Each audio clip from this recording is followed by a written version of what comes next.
God, we're rolling on a Monday. Middays with Marks, 97.5, the Fanatic on the radio. If you're out there driving around, be careful. It is nasty, yo, raining on the 97.5, the Fanatic app. Watching live on YouTube. Good morning to all of our chatters, our live viewers. You can watch the show every day live from 10 a.m. to 2 p.m. on 97.5, the Fanatic's YouTube channel. Just hit that subscribe button, smash it, is what they say in the business. And you can watch whenever you want to. Good morning to everybody out there, however you are listening to us, as we say good morning. And we welcome back after a long holiday weekend, Mr. Ray Dunn. Hi, Ray. Good morning, Johnny. How are you? How are you? I'm doing fantastic. You're looking a lot better shape than, I guess because you were with your family all weekend. Is that why? I mean, that didn't stop much, but yeah, sure. Yeah, but still, you were with your family, so mom fed you. You were able to eat. I was able to eat. Right. Yep. You were hydrated properly. Even the drinking and the smoking you did, you were with your family. Right, yeah. You're so fine. It's better that way. Yeah, you look great today. Oh, thank you. Now, Sean Bracey, on the other hand, maybe drag it a little bit. Yep, just a little bit, but we roll. Good morning, Sean. Oh, it's great to be here, and what a weekend. So many things just coming out of the woodwork as far as rumors, innuendo, people signing here, trades, USA domination, freedom, everything all rolled up. Yeah, we're going to start with freedom, Sean. Well, no, we'll get to that. Let me just see your hand. You have all your digits. You didn't. Voted most likely to blow his finger off with a fireworks, Sean Brace. No, Just saying. the good news about buying some of those fireworks from Lowe's and the tents around the Delaware Valley is most of the places you can't get anything that would really do some damage. Can't get a quarter stick? Yeah. I like feeling it in my hands. The kids only needed to be 20 feet behind the line. You know, if you were able to get some of the good stuff, No second-degree burns. that's got to be 2 yards over. Yeah. Good. What a weekend, though, man. No lie. It went on from Wednesday night, of course, with Team USA. Had a great show Thursday, and then everything, all hell breaking loose over the weekend. All right, so listen. We're going to start with Bron, and we're going to talk about Bron until he's not here or he's here, right? And if he's here, I don't know what we're going to do. But LeBron the Philly, and it became very real when Rich Paul came out, which, by the way, was completely brilliant, to do a video podcast with Max Kellerman with a whiteboard of all the possible destinations LeBron could go to. I couldn't believe it. I thought it was AI when I woke up Saturday morning. I'm like, hold on, what is this? Like someone snuck a picture of the whiteboard that they're considering. Oh, no, Rich Paul actually did a video with Max Kellerman, and it was unbelievable. It was really, really good content. But LeBron James to Philly, does it have a chance of happening? It certainly does. And here's what I would say to LeBron, all right? If you want to win another title, if you want to save an NBA franchise, the Philadelphia 76ers, and bring the city its first NBA title in 44 years. If you want to cement your status as the best player in the history of the NBA, not the second best, not competing with Jordan, if you want to cement your status with being the best player in the history of the NBA, you will sign with the Philadelphia 76ers. If Bron really wants to win over anything, then his choice is easy. He's going to take his talents to the city of Philadelphia. Now, if you could come to a blue blood franchise, the 76ers, and it may not feel like it right now, and it doesn't feel like it to me right now, but the Sixers are a blue blood franchise. That's what they were before. That's what they still are. But when you don't win a title in 44 years, it's almost impossible to feel like that. He could come to Philadelphia and to the 76ers. You want to talk about cementing your status and saying, hey, this is why I'm the best player of all time? Come to Philadelphia and win a title with the 76ers, Sean Brace. Oh, yeah. Look, it's another chapter in LeBron's book of greatness, if that was the case. Like, all in all, though, like coming to the Sixers and competing with this starting lineup, it gives him his best chance. It really does. When you look around the league and you look specifically at the teams that were listed on Rich Paul's whiteboard in the in his show. Now, that's something that they do in the show, just so you know, game over with Max Kellerman. Every single episode, it feels like Rich Paul has a whiteboard. And that's what they do in like a segment in that show. So it's available on Netflix. I fully endorse everybody going and watching that at some point in time. It was fantastic. As you said, it whether it's real or not, Because in my mind, I kind of feel like LeBron knows where he's going, and he's loving the discussion about him at the age of 41. Oh, by the way, everybody in the world is here, a World Cup, all eyes on the television screen, and here's LeBron being discussed at this point in time of his life. I think he knows where he's going, but why not? Let's stir it up if you're the agent. This is great. Because Sam and I went live on Saturday. Sam goes, you got to be frustrated if you're LeBron James. Your agent's putting your stuff out there. I go, you kidding me, This dude? is what they want. What? He had a freaking special to announce where he was going when he was taking his talents to South Ahead of his time. with Jim Gray. No, like what they're doing right now is brilliant. Yes. The Rich Paul whiteboard is brilliant. Now, we're going to talk about this, and there's going to be other things put out there, and it might be one of these things where he loves me not. He loves me not. He loves me. He doesn't love me. They're going to have us going back and forth. Somebody's going to say they think it's the Sixers, which, by the way, there's a lot of people out there that think it's the 76ers. And then there's other people that say Golden State for various reasons, and we'll break it all down. We're going to talk about this until he signs here or he doesn't sign here. What do you say? I would say this is very real, Yes. and nobody actually knows what LeBron is going to do until he does it. And there's reasons to believe why he would go to Golden State. He doesn't have to leave California. He likes the lifestyle of California, so he doesn't have to leave California. There's Cleveland. He's going back home, which would be a story in itself, and he can resave Cleveland again. And then there's the Sixers that gives him the best chance to win a title. Think about this lineup. Edgecombe, Maxey, two young, athletic, unbelievable guards, not pains in the asses, Rich Paul connection. Who doesn't like VJ Edgecombe? Jaylen Brown, who LeBron's got a ton of respect for. He's not old, but he's also not 23, 24, 25 years old. He's about to turn 30. All-star, almost had 30 points a game last year, and he won a title, MVP, final MVP 2 years ago. And then you give Joel Embiid, who, say what you want about him, I would think LeBron James, if he's looking at the Sixers, wants Joel Embiid there, doesn't want the 76ers to trade Joel Embiid. He's an MVP talent. We've seen it. He's more talent, might be more talented than anybody in the NBA right now. So if you're LeBron James, that starting five, there's no match to that starting five, and they have a little bit of depth in the rotation between Dean Wade and the rookie, and you just had Simon sign over the weekend, which is a great signing. Completely buried, obvious reasons, but yes, fantastic signing, and it's now becoming a viable bench, right? You get some scoring there. Look at your eight.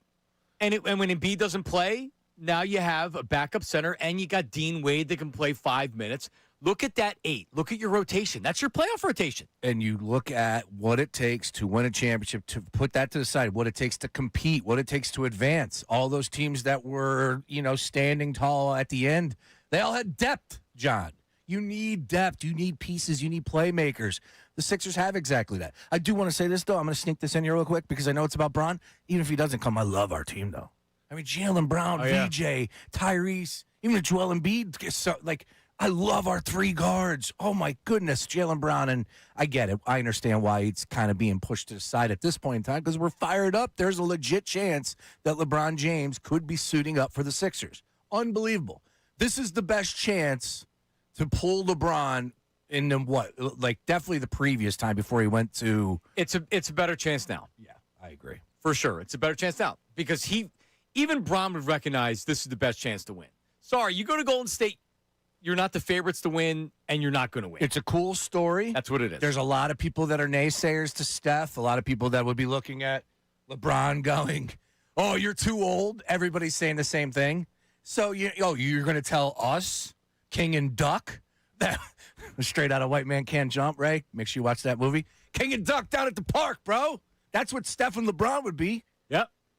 You're going to doubt them? But I think it has a little bit more to do with the West Coast vibe more than anything. But if you're playing with Steph and playing and Steph. Draymond, I mean, as far as the biggest story, that's the biggest story. And Cleveland's boring. And Kerr.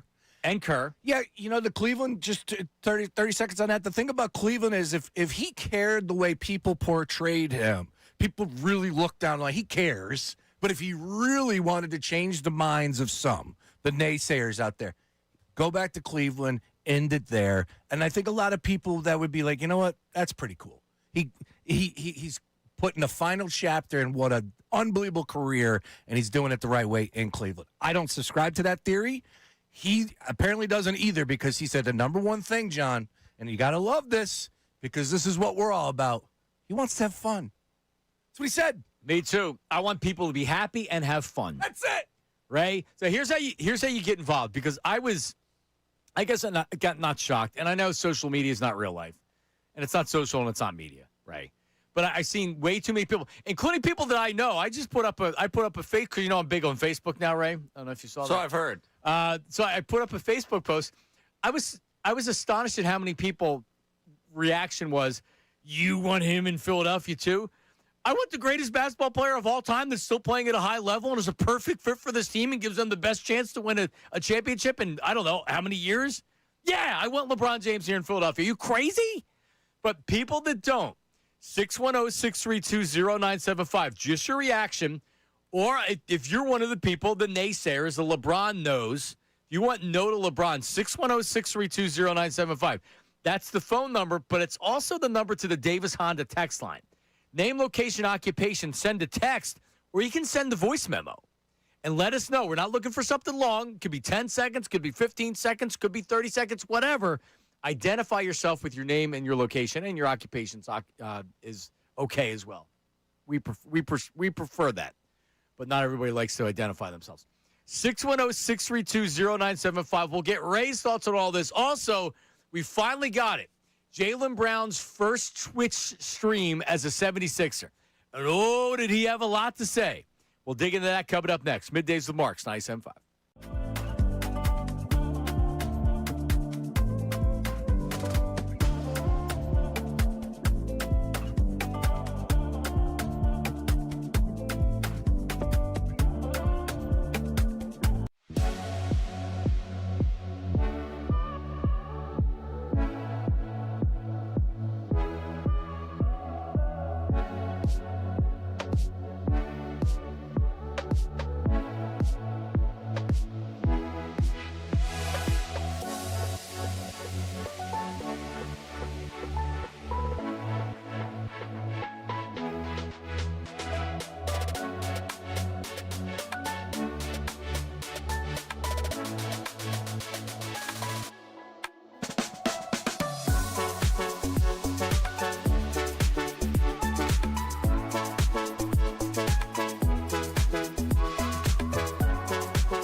Went quick, though. Really quick. They always do. Yeah, it went quick. Ray, did it go quick? Could have used another day, that's for sure. We need the day to recover from it. But I never recover on that day when you give it to me. No? No. If I had another day, there would have been no recovery today. I would have done the same thing I did the last 3 days. Oh no, because I had a double birthday party for my kids, and then my daughter's birthday is actually today. Oh, happy birthday. Oh, happy birthday. Baby Bella is 5 years old. They're headed up to the Crayola factory today, Happy birthday. which means last night decorating, and yeah, because you just can't wake up and say happy birthday, Right? Yeah, like then my wife goes over the top. I'm not pretending that I did any of this or planning or purchasing the decorations or anything No. like that. She did it all, but still, I was up late blowing up balloons and things like that. So Yeah, you had to assist in the process. I had to assist. Yeah, I was the assist. I did the assist. All right, Ray, and again, we invite people 610-632-0975. That's across the board on the Davis Honda text line or the phone lines. Ray, your thoughts on everything last week? When did we leave on Thursday? Did we think were we still shell-shocked from Jaylen Brown and we just started digging in on LeBron? No, LeBron was a talking point. It was just more of like, all right, we don't want to beat a dead horse. Is there a possibility? But it was more Jaylen Brown. We were fired up. There 'Cause it wasn't. just had happened We were we were straightforward, just fired up. Remember, they put life into a corpse. Like all it took was one night. Gansey just hits the refresh button and then continued to work. I am Gansied up. I don't know how you can't. Best offseason since Matt Klentak. Remember? Blanche Rickey hadn't done what that kid did. As John Middleton once said. Good grief. I mean, listen. So Ray, what do you think, man? Where you at? Oh, I'm all in. I need LeBron. I'm willing to, and I'd be interested to hear from people out there at 610-632-0975 what you'd be willing to do, what you'd be willing to contribute to our recruiting process here. But I'm offering to, here on the flagship station of the 76ers, 1 hour per week. We'll do it on the weekend, 1 hour per week. We will have a program dedicated to LeBron's greatness. Okay? I understand we got the Rich Paul podcast going right now, which is kind of designed to prop up Clutch Sports. It's designed to prop up LeBron. But I will do an hour a week just on the greatness of LeBron James, why you should respect him as the GOAT.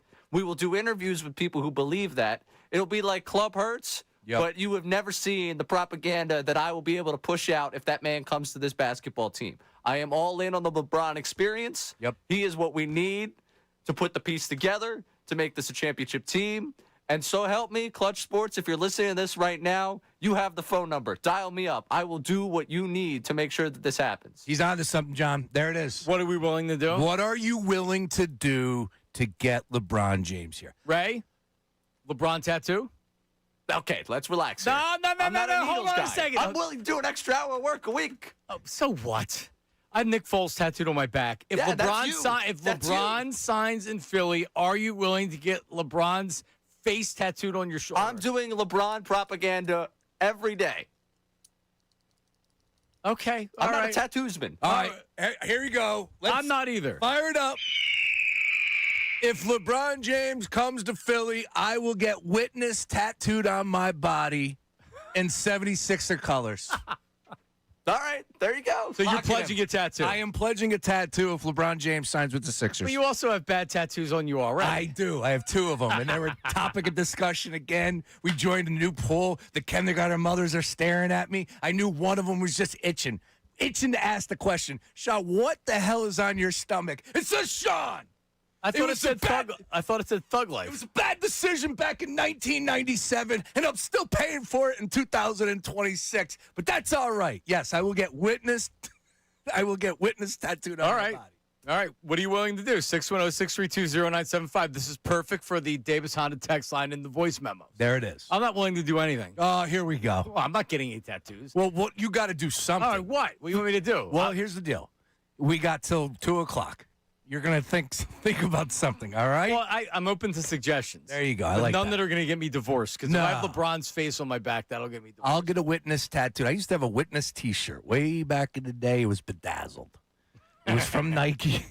Yep. I'll have to dig up a picture.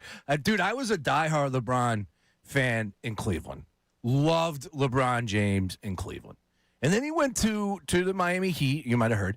And I kind of was like, all right, I'm willing to give it a chance. And then it just hit me. And it was like, nope. But I loved the fact that he was the villain. I've told you this many times. I think sports are better when you have a villain. As a matter of fact, USA now step on up. We are the villains of the World Cup. More on that a little bit later. But sports are better when you have that villain. And he was exactly that. They were that in the Miami Heat. I don't think that that's going to be the case if he signs with the 76ers in 2026. But you bet your bottom dollar that everybody in the league is looking around going, that is a hell of a roster without him. Yep. Now you're going to add him? Yeah, so Bron going, obviously wherever he goes, it's a big story. It's a big story in Golden State because it's Steph and it's Draymond. That's a huge story. But as far as for the NBA, because Golden State, I don't think can win with, or they're not going to win without LeBron. They certainly have a better chance with LeBron. But in Philadelphia, I mean, think about the city. Think about the sports culture of Philadelphia with the Eagles being good. Oh, my God. Like, people don't know what to do with the Eagles being good. They don't know what to do. They love to rip on us because they know they're going to get it. My God, they don't know what to do. Yep. LeBron joins Philadelphia as a 76er. Could you imagine the reaction of that? They wouldn't know what to do.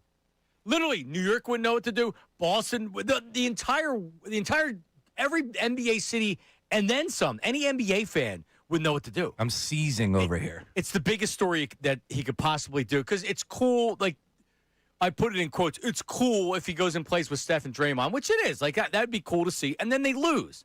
This is legit. Philadelphia's legit for so many different reasons. Oh, my God. Wearing a Sixer uniform? This is, without a doubt, his best chance to win another championship, number 5. Now, the issue is Steph is in pursuit of number 5 as well, so that's pretty cool there. So they can go team up and, everybody was doubting us. Let's put it together. And in their minds, you think, like I said, king and duck. I'm having fun with that idea. It is Steph and LeBron. They're down at the yard. And you got Woody and Wesley ready to go. Sydney and what were their names in White Man Can't Jump? Sydney and oh, what the hell? I got to Google Thank it you. now. It's been so. I haven't seen that movie in so long. I saw that movie in the movie theater. I told my mom I was seeing Babe Ruth. Babe. The Babe with John, not Billy John. Hoyle. Billy! Thank you. I told my mom I was seeing The Babe with John Goodman. And we snuck in and saw White Man Can't Jump. Gloria was Rosie Perez, who, let me tell you something, 1992 Rosie Perez. When I come back, I'm going to put my mouth where that jar is. Give me the eagle, right?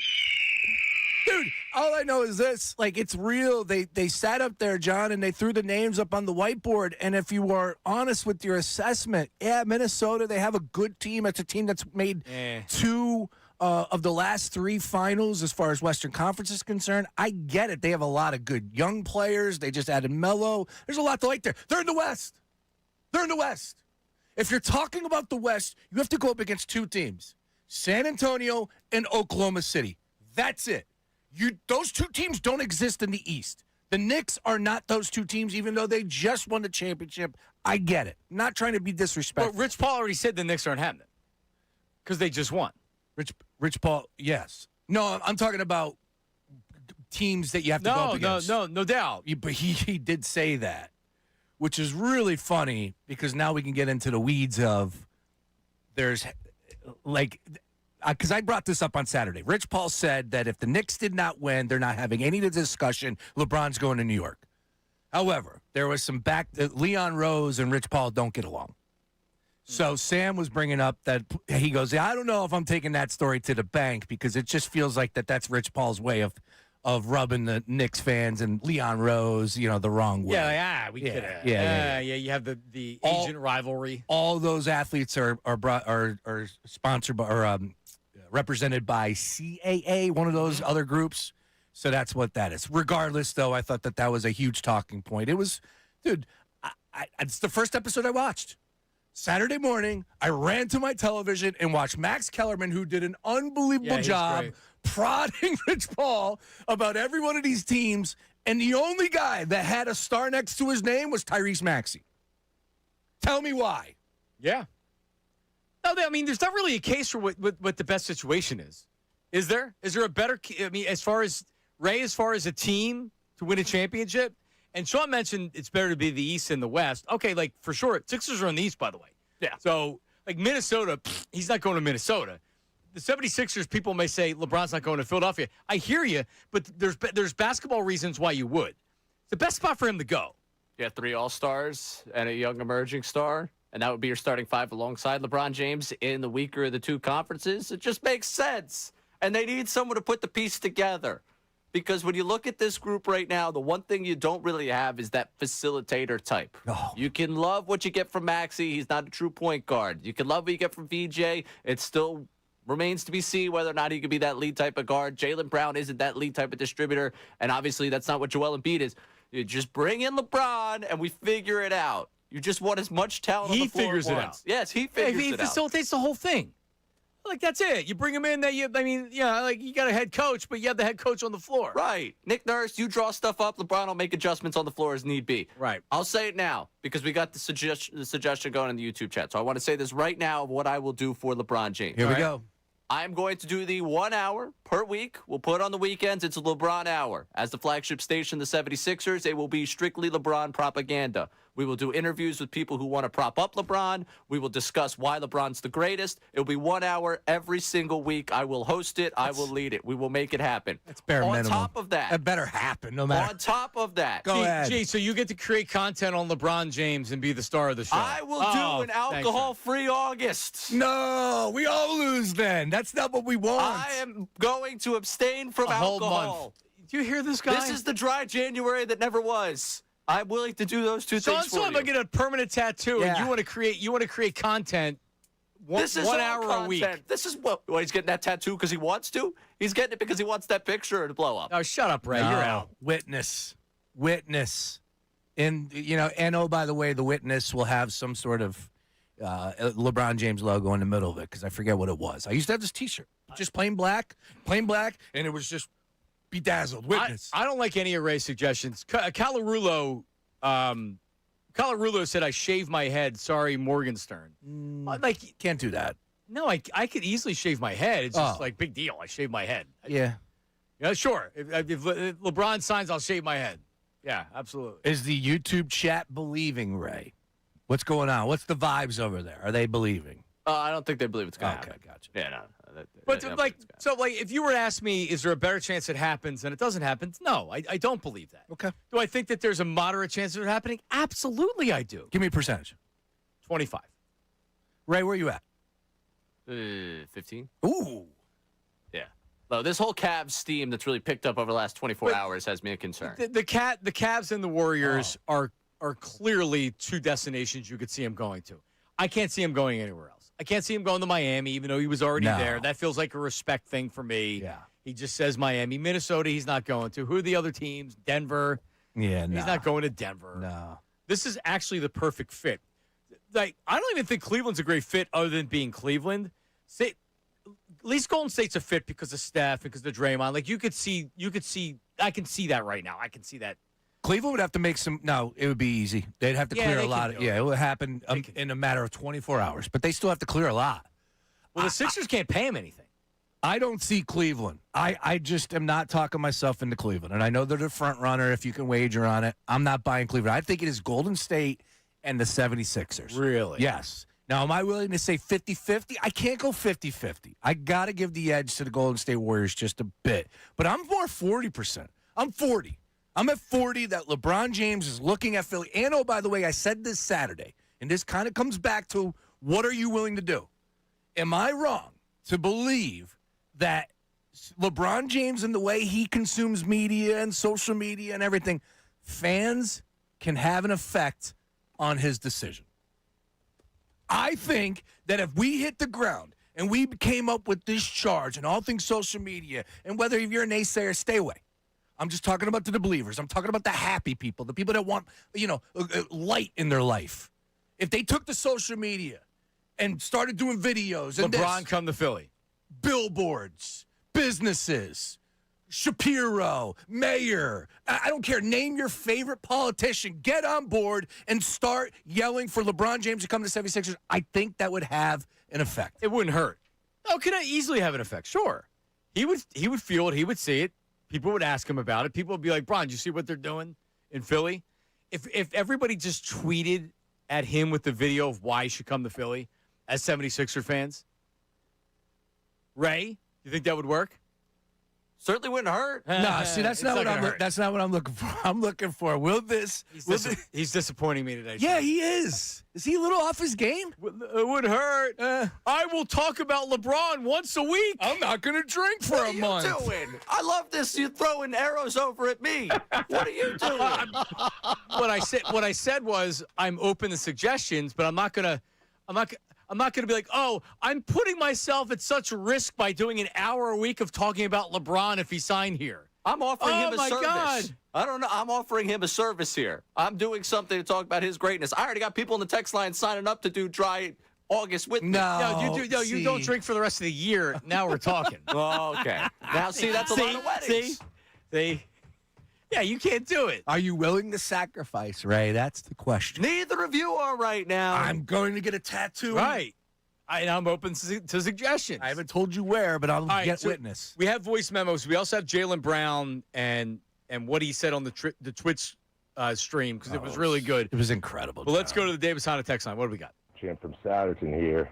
To paraphrase Dave Chappelle, hey, LeBron, if you come here, you can fart in my dinner tonight. And we're having tacos, bro. So I'm passing up a great meal, but it'd be well worth it. Bring us King James. Nice work, Jim. I like that. You fart in my tacos. I've watched Chappelle for many years. I've seen him live. I don't think I've ever caught that joke one time, Jim. But that's all right. It's just my mind was just thinking. But if Jim said it, It's so exciting. It just is so exciting. And the fact that we landed Jaylen Brown kind of just it just happened, and it's like in the distance because this is LeBron James. And, oh, by the way, John, not even his last year. I saw that. He's not retiring after I this know year. he's not. I had said that last week or the week before. He's going to keep playing. Why would he retire? Come to Philly, bro. Yeah. Don't waste your time. Don't go anywhere else. Come to Philly. Play with this team in front of these fans, and you won't you won't look back at this as anything other than the right decision, and I'm glad I made it. You know, he could easily do 2 in Philly. When does he turn 42? Is he a December baby? He's December. So he'll turn 42 during the season. I don't even know my wife's birthday, but December I can tell you 30th. when LeBron James was, yeah. And Jay-Z, too. You don't know your wife's birthday? I kid. Okay. All right, so It's our password. He would be 42.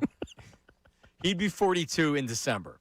He could play 2 years in Philly, makes him 44. He could go back to Cleveland for that swan song at 45. He could go to Golden State. How many more years is Steph playing? This isn't Steph's last year. What's he, 39, Steph? So you could still conceivably play with Steph if you came to Philly. So you can still do all the things that you want to do, like ending your career. I'm not asking you to finish out your career in Philadelphia. I'm telling you to give us a shot. Steph is 38. March. Okay. Yeah. Does Steph have 2 more years left? All right. You sign a 1-year contract here, and then you have a player option for $100 million for the second year. He wants to leave after a year. I don't care. Get the title and then go play with Steph. I'd sign Steph at the age of 50. I would too. Think about the distance. Yo, Steph, don't move. Yeah. Half court. You don't have to. Yeah, you just go up to half court every time. We'll feed you. That's it. All right. More voice memos there, Ray. What do we got? Hey, what's up, guys? Wayne out of Kissimmee, retired Marine. I would take 40-something-year LeBron over some of these 20-year-old players that are playing right now. Because what LeBron may lack in speed and in quickness, he makes up for guile and smarts. And if you kind of keep him on a pitch count, I know that's the wrong term since we're talking about basketball. Sorry? Keep him on a pitch count maybe about 25 minutes a game, he can still get you at least 20 points a game.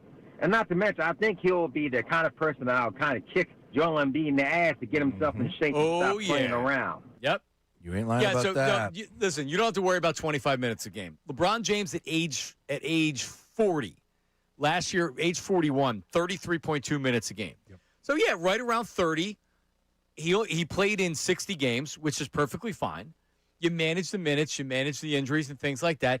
This dude started I'm going to spend $1 million on my body to keep myself healthy so I can play for a long time. It worked. He takes care of himself more than you don't have to worry about any of that stuff. Yeah.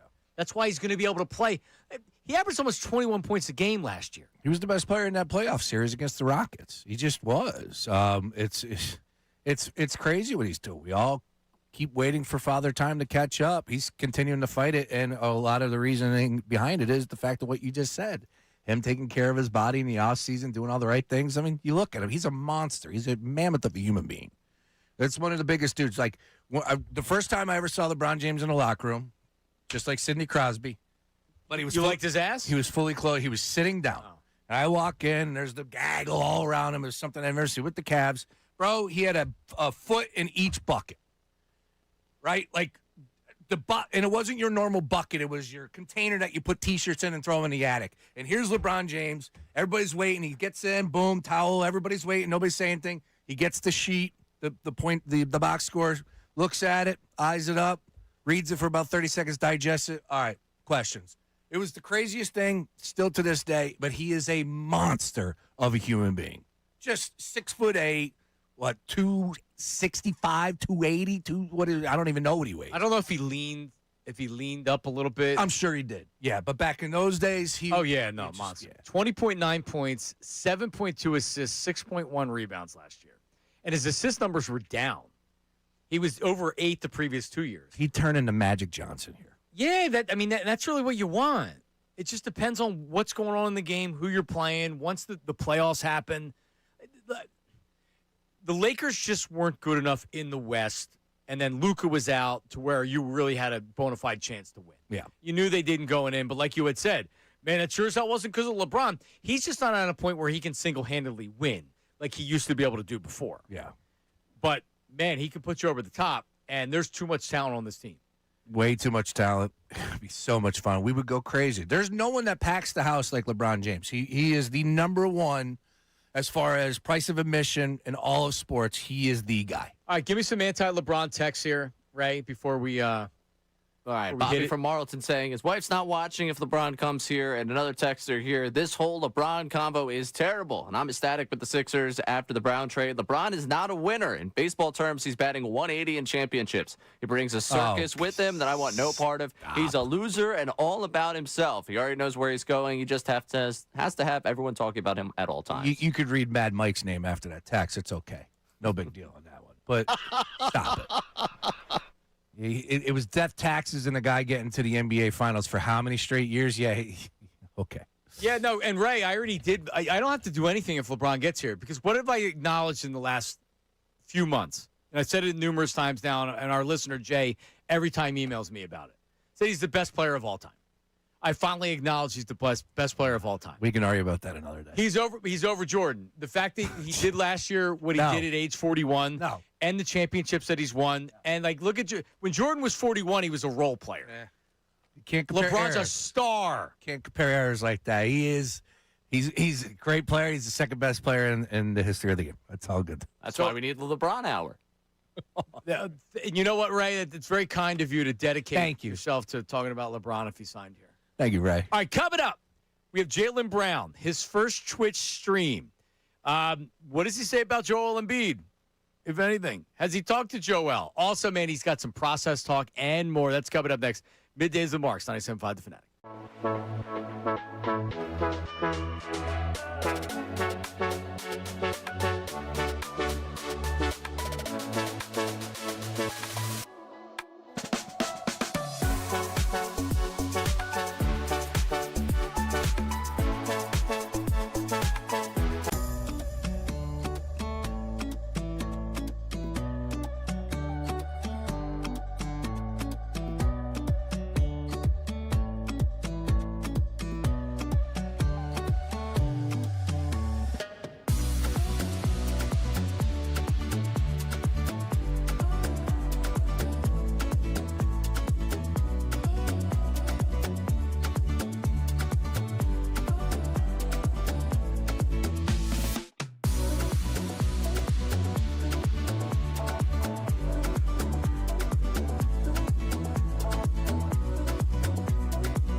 Welcome back. It is Middays with Marks and Sean Brace and Ray Dunn.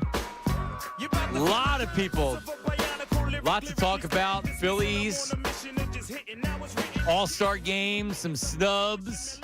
Poor Zach Wheeler. Bryce Harper made it. We'll get into all of it. Big Flyers. I said this to you guys this morning. I'm ready to talk Bucks and Six today with this Leo Carlson. Oh, yeah? Signing the offer sheet. Absolutely. What are those?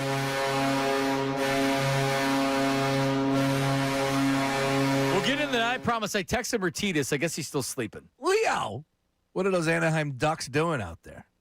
Probably going to match it, but we'll see. Okay. So all of that's to come, including the Jaylen Brown stuff. We have people that want to talk about LeBron. Let's go to Joe in North Philly. Joe in North Jersey. Joseph, go ahead. Hey, these people with the LeBron hate, they rewrite history. First of all, let's be clear. He was never ring chasing. If you want to say he went to Miami to chase rings, fine. But he went to the Lakers 8 years ago, and the 5 years prior, they had never been in the playoffs and were a horrible franchise. I don't want to hear about the Lakers' mystique. So he made that team the last 8 years competitive. And by the way, the Kobe Bryant fans, and I love Kobe, but at age 32, he never saw the playoffs again. And the last 5 years there, he never made the playoffs at all. So, LeBron is all about, winning. If he's about winning, Philadelphia is where he has to come. Oh, yeah, and the fact that the Warriors are being discussed. The Warriors were a 10th seed last year, 37-45. So it's like, look, this isn't new to us. LeBron has been around a long time, very polarizing for some. A lot of people out there don't want to root for him, don't pull for him, whatever it may be. But at the end of the day, man, him teaming up with the 76ers would be incredible for this franchise. And how funny is it that he's polarizing? Why is he polarizing? Why? Because what does he do off the court? Nothing. Yeah. He's perfect. Literally, we make up stuff. There's got to be something that he doesn't do right. There's got to be. Guess what? There's not. Yeah. Okay? There's not. People have looked to try to find everything they can to be negative about him. Oh, because he's got an ego? Well, at age 14, he was the person that was supposed to be the next great player. Michael Jordan never had that. He was never supposed to be that great. This guy has had pressure his entire life, and all he's done is deliver in the highest way. I agree with you. Yeah, Joe, honestly, a good call, buddy. Thank you. If you do think about it, I used to watch him in high school on ESPN2. Oh, yeah. That's how big of a story and prospect he was. At the Palestra. He was at the Palestra. Yep. And all he's done in his career is live up. Not only did he live up to the hype, he surpassed it by far. Oh, yeah. He's going to be 42, and he's still playing at an all-star level. And I have now anointed him. I know this is big in the basketball community. I've anointed him the best player of all time. You have? Me, personally, yes. Oh, that's right. Yes, he's past Jordan. I know that carries heavy weight in the community. No, I see Black Gritty's on my timeline yelling at me, too, as well. No, he's not the greatest. And look, that conversation, look, you know what? That might be a discussion for a summertime show. Well, we're in the summer. No. But not today, because we have too much to talk about. Thank you. I'm not prepared, Wednesday? Your Honor. Whenever you want. You go ahead. Just not now. Skip, let me tell you something, Skip. This is why Michael Jordan's the greatest. All right, but we'll have fun this week with him. All right. There you go. Just be ready. I will. You tell me when. Ray, who's the best of all time? LeBron. Why? I knew that was coming. It's because he's 22. Because I didn't can even see understand Jordan. the difference of the two. He didn't even watch a game that featured the Chicago Bulls. Oh, get out of here. Let's go to Arthur. Arthur's calling from parts unknown. Arthur, how are you, buddy? Yo, how you doing today? Yo, brother, glad to be an American. First of all, Sixers are going to get LeBron James, and let me tell you why they'll probably win. Because all they got to do is sit Embiid. That's it. That's it, and it'll all be done. Well, now they're not relying on Embiid, because before, if Embiid wasn't healthy and productive, they had no chance. And now, if Embiid's out, they can still win. You're right. They don't need him to win. They should be having him on a trading block, but nobody's going to take that dog. Probably not, but I think LeBron wants him there, which is why you wouldn't trade him. Well, okay, then that's it. Then listen, I'm going to be a Sixers fan this year because the Knicks won, so I'm going to pray for the underdog, and that's the Sixers. All right, there you go. We pity Now- franchise. No, now. but, Thank but you. your daughter's a Sixer fan, right? Correct. Yeah. Yeah. No, you're listen, kind of a Sixer. forget all this stuff. USA soccer tonight. I just want to know who does Trump think he is? Make that phone call to threaten the guy to tell him to make him play tonight. Trump ain't no wise guy. Yeah, he is. God. I just want to know. I want to be in that conversation. What did he say? Yo, you got an offer you can't refuse. What do you do? Put the horse's head on the bed? Probably. Probably, yeah. Yeah, that's it. Probably. And the Now, FIFA wanna- guy was an easy decision for him. Now, let me make this statement, yo, brother. Okay. Stephen A. Smith made a statement about how's L.A. going to win with 3 white boys. Go back to 1985-86 and look at the Celtics. 3 white boys, one of the greatest teams ever. Yep. Yeah, it's 40 years That's ago, it. though, Arthur. I think Yeah. that's his point. That's correct. But listen, things happen, brother. You know what I mean?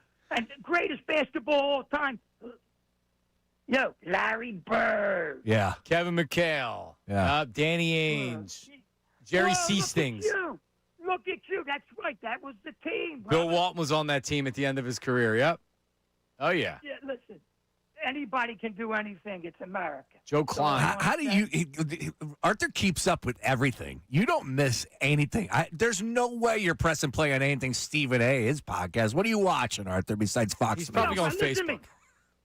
No, it is not. I don't even know what Facebook is. Listen to me. I love sports. You know what I mean? I'm a degenerate. But he needs to be corrected. I wish I could talk to him on the phone, that dope. Yeah, well, you know what he does. He stirs it up. Oh, I know. He's just, but he's just controversial. Yeah. There's nobody listening to that, is No, he? exactly. Just making noise. Just noise, you know what I mean? This Noise. is bad. This is very, Stephen very A. bad. He's getting paid very well for making noise, so can't hate on him too. I can't personally. This is my opinion. I to each their own, but yeah, he's doing all right for himself. Yeah, oh, he is. And a guy like me, I did pretty good. Yeah, he's still working. I retired a long time ago. There you go. All right, Arthur. I'll talk to you. A buddy. great American right there, Arthur. Arthur or Stephen A. Hey, yeah, Stephen A. Arthur. Smith saying they ripping the Lakers for having 3 white guys, and everybody's in an uproar. I mean, like, yeah, no. If somebody said that about, well, you can't win with 3 black players on the team. Yeah, we know that it would have been a bleep show. Yeah, it would have been. Yeah, it would have been. That's not good. Is it a double standard? Yeah. Yeah. Walker Kessler. And then Jay called in. He didn't email me. Jay called in because he's on the line right now because I said that LeBron better than Jordan. It's official. Is Jay a LeBron over Jordan guy?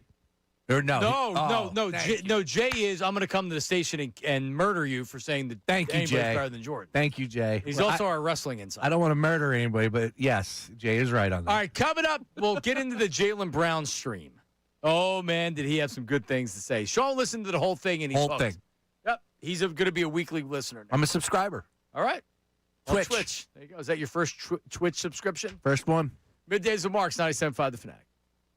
Now on 97.5 The Fanatic Sports Update. Lots of off-season talk. I'm right done with this Fanatic Sports Update. It's brought to you by the McComb Group. Visit McCombGroup.com. McComb Group Sports Contracts, one of the largest PVF inventories for pipe, valve, and fittings. The trusted brands count on the McComb Group to help you stay on schedule. Visit McCombGroup.com today. The big news of the weekend: Sixers rumored to be at the top or near the top of LeBron's list right now. Rich Paul doing his podcast with Max Kellerman, talking about where LeBron might be interested in. Philadelphia, everything changed. Do they have his attention, as Windhorst is reporting? How could you not have the attention when you have Maxey, Edgecombe, Brown, and Embiid? They've got LeBron's attention. They also have contracts for guard Anthony Simons and guard Caleb Love. Both of them signing contracts over the weekend to join the 76ers. Flyers extend a 5-year offer sheet worth $90 million to Leo Carlson.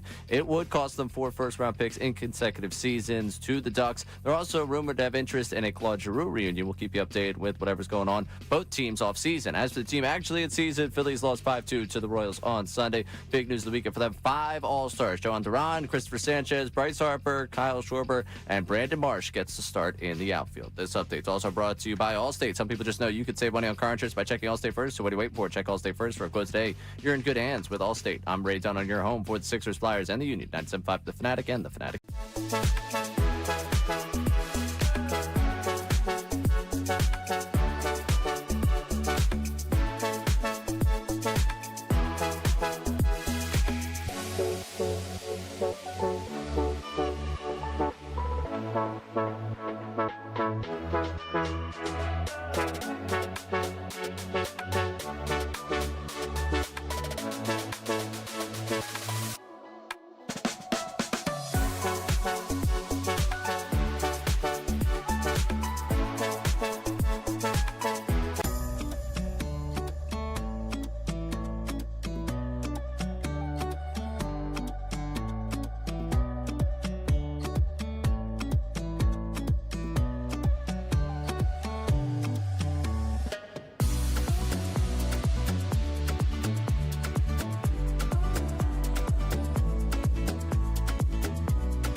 and we'll get back into it later on and tomorrow and Wednesday. Should we do a LeBron Jordan debate on Wednesday?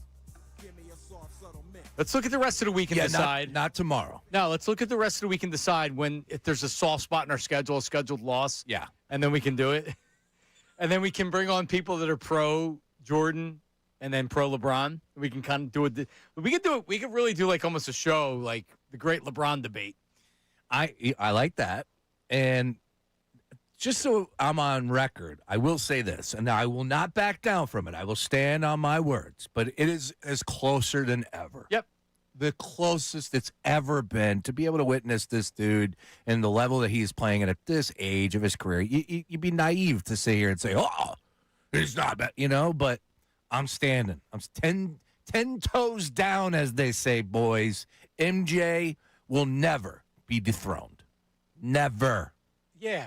And that just proves you're full of crap because you're saying there's no way that he can be dethroned. There's nothing that anybody can do. Right, exactly. All right, so we asked people to pledge what they would do if LeBron came to Philly. And Sean has a permanent tattoo.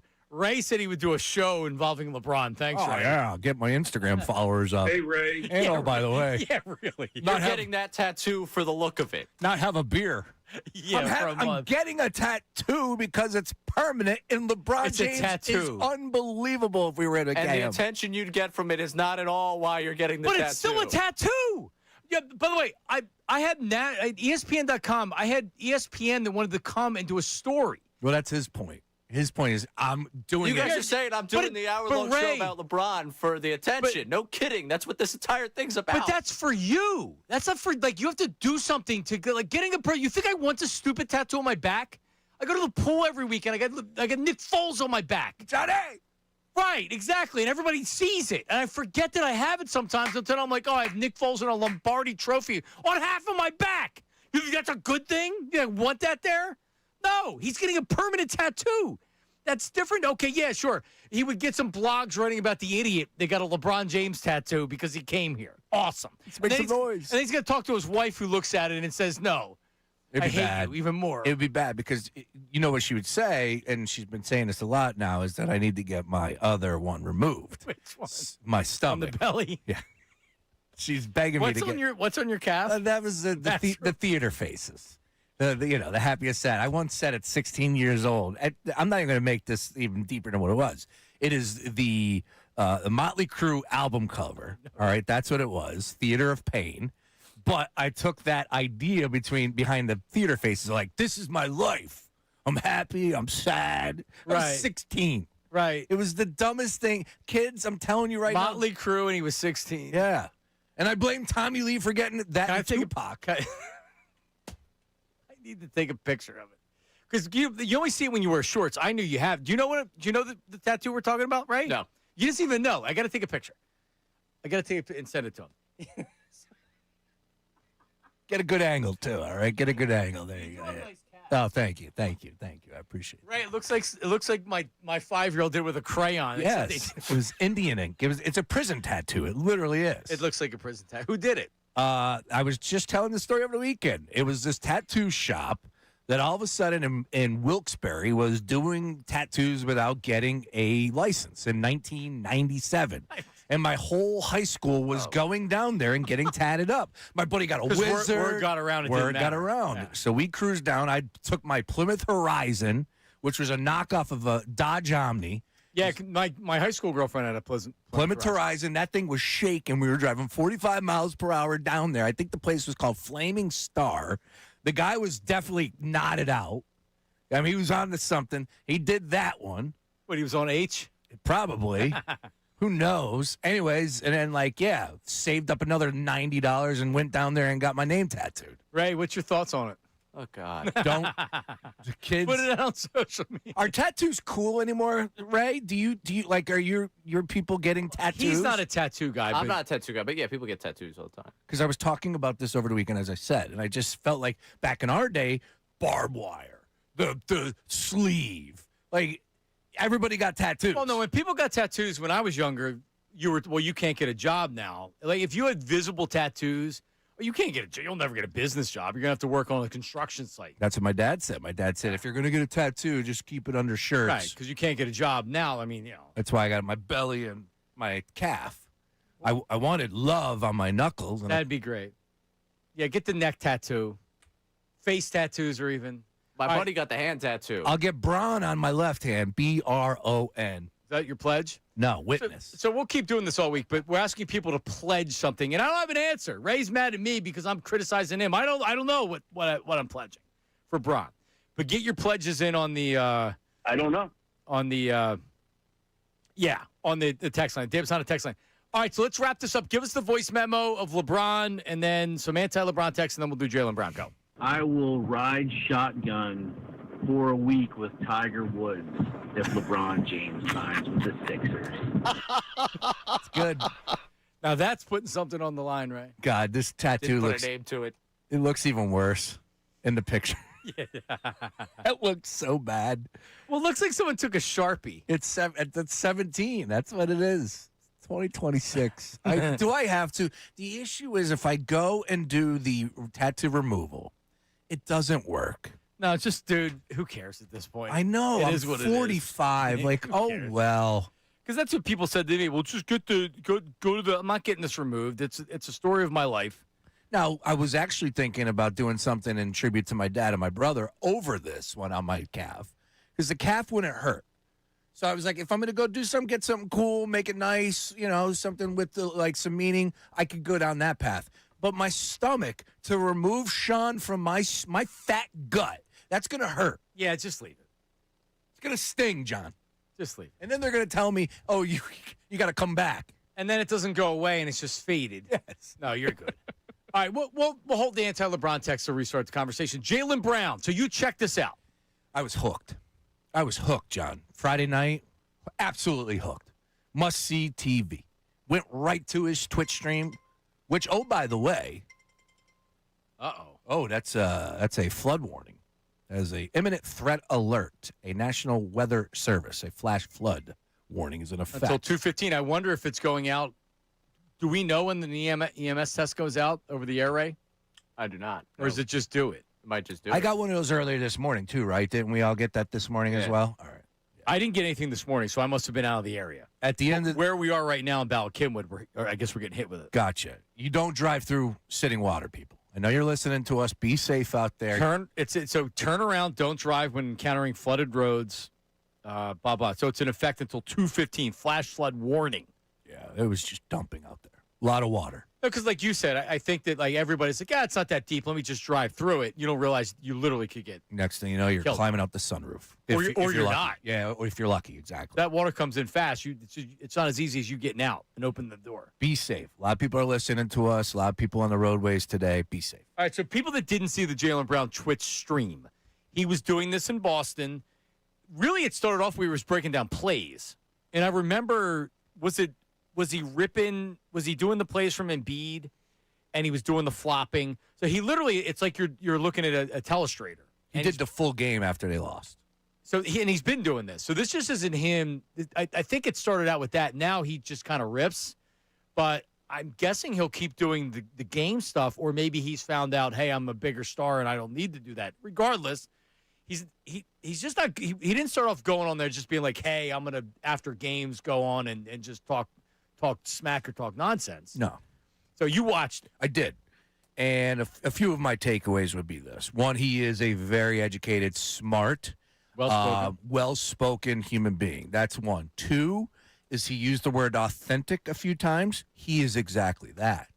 None of this stuff was, like, out of left field, it felt like or forced, excuse me, right? He brought up what Colin Cowherd said on that stream, where he was called a disease. And he should. And he didn't go nuts about it, John, but he was like, I have to disagree with that.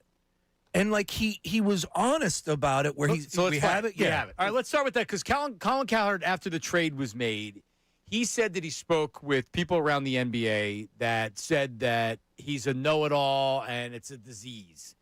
And just using the word disease, if he didn't use that word, I don't think anybody would have really thought about it.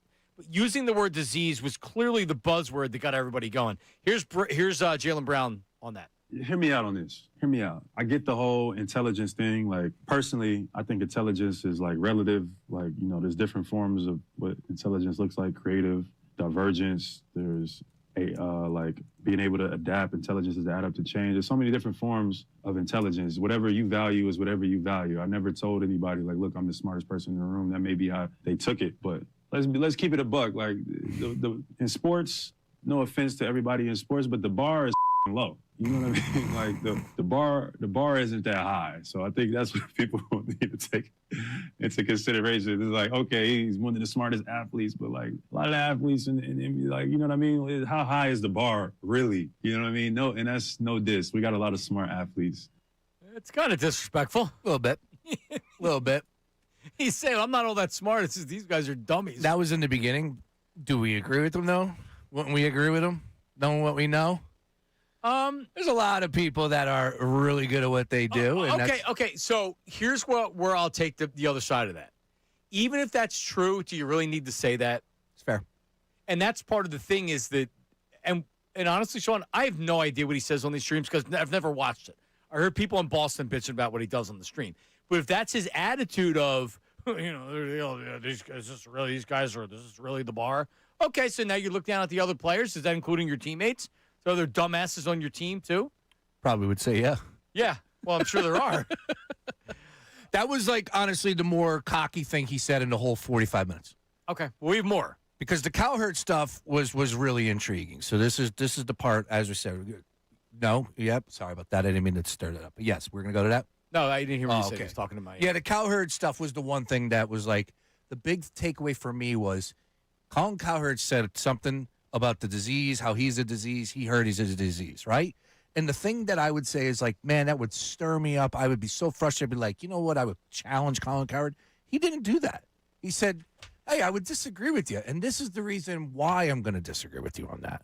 And he was very calm and matter of fact. So that spoke to me. So that's what we have on the Cowherd stuff. Yes. All right. He talks about going to Philly.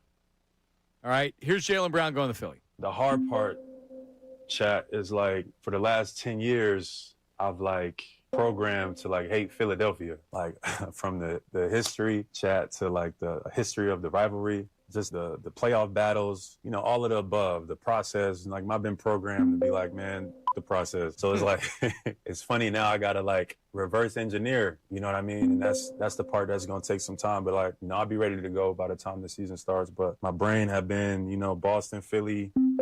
Now it's like I'm on the other end. All right, so what's the noise? Are they comments? So you had said this before that there's noises going off everywhere. There's two things. I don't think that I did not hear that when I was watching. I think when you record the stream, that is what is somebody was recording the stream. And I think that's what because that's not what I heard. I heard some other stuff from time to time, but that is a repetitive noise. So I think that's somebody either they don't want it copyrighted, so that's a way. And I think somebody's just recording for screen recording, and that's counting it down. But those were all over the place on the timeline. Yeah, one of the big questions I had was, do I have to watch these live? Can I go back and record them? Can I? Right. I don't know if you can do that on Twitch. I don't know. Does it live? Maybe I'm assuming it does, right? I don't know why you wouldn't want it to live. I'm pulling up his account right now. He deleted the one after. Correct, he did. Right. Yeah, I'm assuming. I mean, why else would you do it? Because people can't watch you live. You want them to go back and archive it. And then, like Ray said, he can just delete it if he wants to. But, yeah, like so you think about it, and you know that he felt a certain way about Embiid. And I'm not saying personally he hates him, but Embiid's a flopper. And he said that after the series. He is a flopper. If Embiid played for the Celtics, I would hate Embiid. Right? So, like, I like the fact that he hated the Sixers and he hated the rivalry. He appreciated the rivalry, that he's calling Embiid a flopper. I'd want him to do the same damn thing. But it does. Like, it's a shock to the system where he goes from being a Celtic, now you're a division rival. And he said it's going to take a little bit of time or something to that effect. Good. And then when we shower you with affection like we're going to, and you're going to find out what it's like to be a 76er, you're going to love it. That video is still available 4 days ago. All right, so yeah, you can go back and pull. I think that was somebody's screen recording. Let the ask the chat. What up, chat? If I'm wrong on that. But yeah, look, that was great. He talked about how 10 years they owned us, which they did. We never got over the hump with Boston. They beat us every single year except for this year, which is funny. And he said, you know what? Now the process is back on, so let's go. All right. He talks about the process. The process is back the on. We've been shutting the process down for the last I don't know how many years. The process been over, but now the process is back, motherfucker. Yeah, right. Oh, that was and then he hit the air horn. He's got sound effects too. Oh, he does. Yeah, he's got some sound effects. But I mean, the chat was. I bet you couldn't even Well, see, now he's got every 76er fan in there going nuts. Before, I'm sure there were a lot of Celtics fans, but not right after they traded for him and he's something new. There were 27,000 people watching at one point. Unbelievable. Is there 173,000 views? I would expect that to be higher on this video clip than not. But it was very, like I said, it was authentic. He did have that one comment that was like, okay, cocky, conceited, that's fine. But other than that, it was, hey, man, they told me to pack my stuff. They told me to pack my stuff. They shipped me out. And he was honest about how, like, hey, look, Brad Stevens is catching a lot of slack for this. I haven't been told everything. We have him on Brad Stevens. Brad Stevens, the former coach, now the GM president of the Celtics. Listen. Was received. I wasn't thrilled with the amount of respect that was showed during this process. I think there was a bit of a lack of respect. I think it was fine at one point, and then out of nowhere, things just kind of went left. I think Brad is probably getting a lot of the criticism. I wasn't thrilled the way he facilitated some of the conversations, but I definitely think there's more to it. Chat, there's definitely more to it. I just wish that the more to it could have been explained to me, because if the more to it was explained, I think I would have understood. I thought I earned respect enough to get that explanation, but hey, obviously I was wrong. Hey, but that's life. We move on. One thing I wish in this whole process, and it's good to get it out the way so we can move forward. I wish that integrity and character haven't been attacked so much during this whole process. Yep. He'll fit right in the city, Sean. Oh, yeah, definitely. And that was one thing that stood out to me, too, as well, was that, like, man, imagine somebody saying stuff about you like that. Like, calling your integrity, questioning who you are. You can't respond to all the critics. You can't go absolutely berserk with everything that's said about you. But if somebody is, like, I pride myself on doing things the right way. I'm not a loser behind the scenes. You might think I'm a loser with some of the things I say on there. That's fine. That's up for interpretation. But I promise you, behind the scenes, I'm a good human being. I'm a good family man. I care about my neighbors. I try and do things the right way. Like, if somebody was telling people on a mega platform that I was not that guy, I would be frustrated beyond belief. Well, right? you look at the Jalen Hurts comps. Jalen Hurts, Super Bowl MVP. Jalen Hurts has been to the playoffs 5 straight years. Jalen Hurts has been to 2 Super Bowls. And A.J. Brown wants to be traded because of him, and no one has his back, and he's gone. Very well. Yep. Now he's hung out to dry, and now everybody's looking at Jalen. Now it's a prove it year, and he's got to prove it, or the Eagles are going to trade him and everything else. Look at Jalen Brown. He averaged almost 30 points a year this year. Without Jason Tatum, the Celtics were just as good in the regular season, almost as good as Jason Tatum before he came back. And they were the top of the Eastern Conference. He was the Finals MVP and winning a championship just 2 seasons ago. 30 points a game this year, and not only was he traded, it was after he didn't have a market. He literally got traded for Paul George and some draft picks. And talk about humbling. He's been disrespected at every opportunity, every point in his career. He continues to prove them wrong, but he didn't get picked for Team USA. He got Nike kept him off Team USA, and there was a big thing about that, and he was disrespected with that. I'm not trying to make this guy out to be like the most, ho-hum, under the radar, humble, all that, but dude. There are other players out there that you could put the crosshairs on and be a little bit more with the venom than this guy. This guy delivers. And, oh, by the way, I just want this to be at the top of the list. He loves basketball. This dude was already talking about working out. This dude was already calling VJ Edgecombe and Tyrese Maxey. This dude's already talking about getting to work. Didn't he have him on the stream? Yeah, they called in. Yeah, on the stream. He was like, yo, what up, VJ? It's JB. He's like, yeah, man, I know. I got your number. And Joel Embiid called in later, and they spoke, right? No. Oh, so he hadn't spoken to Joel. Not even. So let's do this. Mention him. Ray, I know we got Phillies to talk about. We have all-star stuff to talk about. Zach Wheeler got snubbed. But Joel Embiid hasn't mentioned this once on social media. There's been no mention of this trade at all. And Jaylen Brown did not mention that Joel Embiid, he had spoken to him. Did he mention Joel Embiid at all? Not one time. Not one time. So what do we think about this? Where does Joel Embiid, where is he involved in this entire conversation? Are they communicating with Joel Embiid, the Sixers? Or is it kind of they're not talking to him right now because some things are in flux? 610-632-0975. Phone line, Davis Honda text line, Davis Honda text line. Use your voice memo. Send them. 610-632-0975. Be careful out there. Bill Colarulo actually is having problems getting in the station. He Saw texted that, me. yeah. He can't get to the bridge. Those areas of South Jersey, and I'm South Jersey dumb. I guess that's a low. That's like a low lying area because that one roadway always floods. I don't even know what it is. Admiral Wilson Boulevard, I think is what it is. Be careful out there. Take it easy. Don't drive unless you have to. 610-632-0975. We'll get to the Embiid side of this, and then we have the Phillies to talk about, a huge potential signing for the Flyers as well. That's coming up next. Middays with Marks, 97.5. Now on 97.5 The Fanatic Sports Update.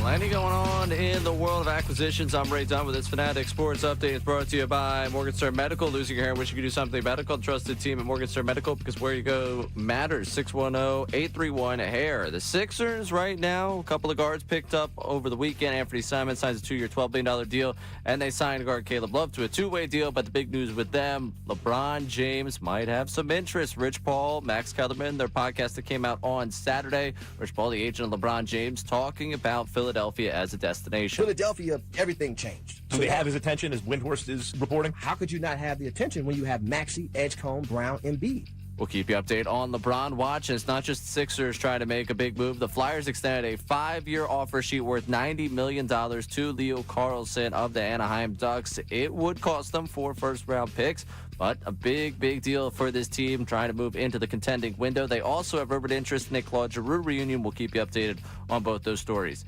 Phillies lost 5-2 to the Royals on Sunday. They have 5 All-Stars: John Duran, Christopher Sanchez, Bryce Harper, Kyle Schwarber, and Brandon Marsh will get the start in the outfield.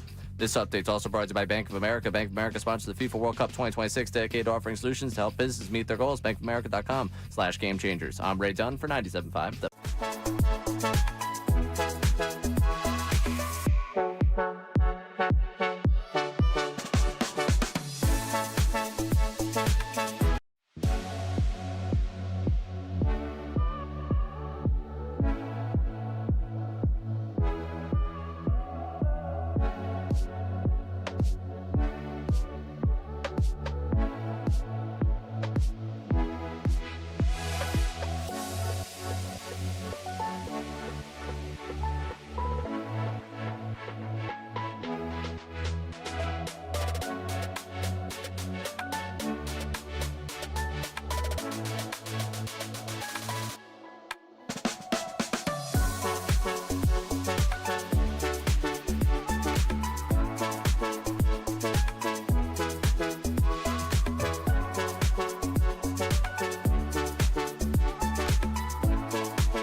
I paint a picture for you real quick?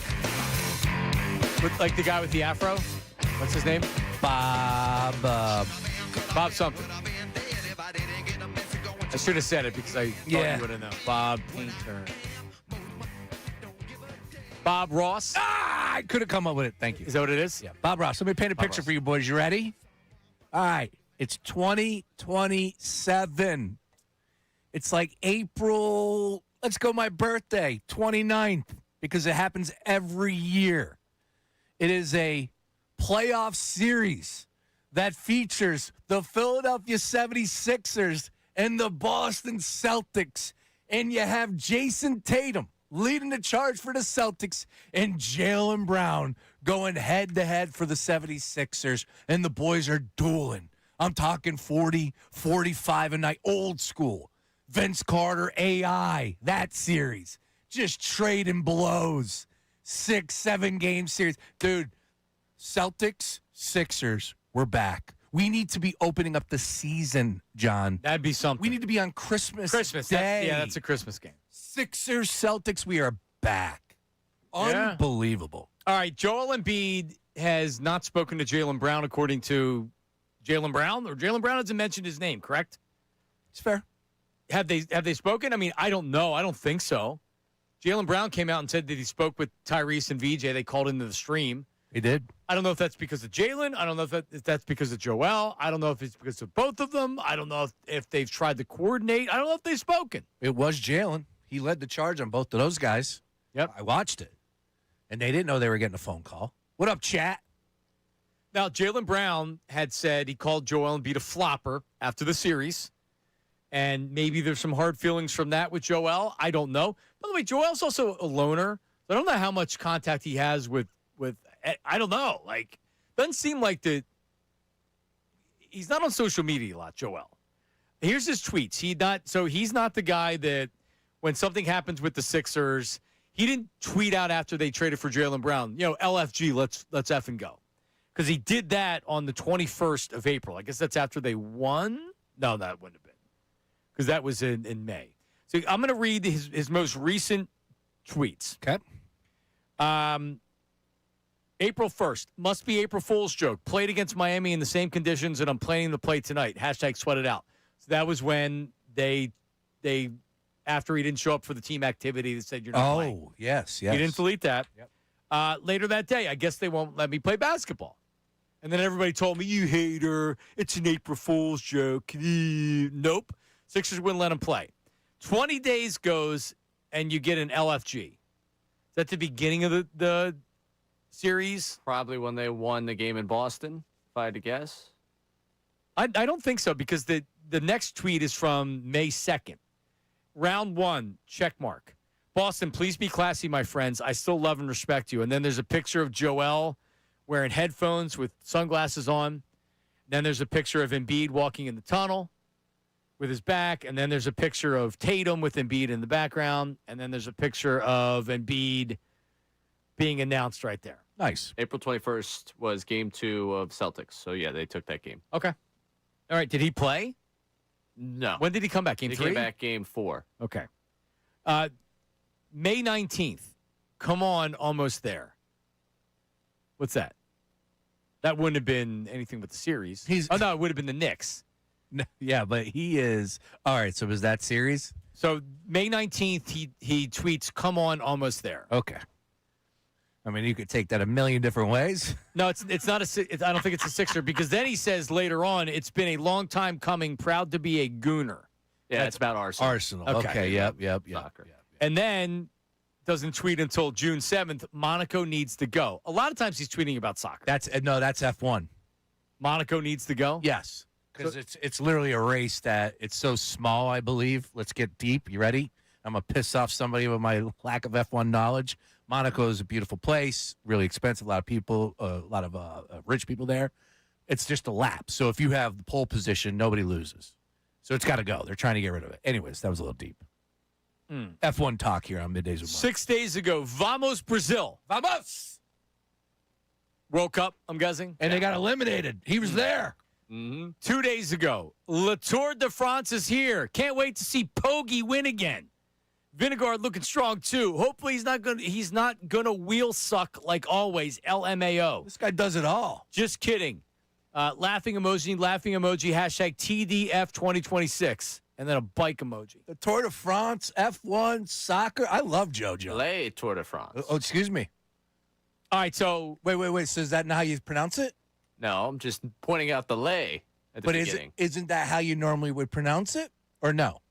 Because you're saying the lay is for LeBron. I'm just suggesting that he put lay at the beginning of his tweet. I understand that. I'm just curious of like Frenchmen, because Joel Embiid is officially a French citizen and an American citizen, right? I believe, right? Okay. Yeah.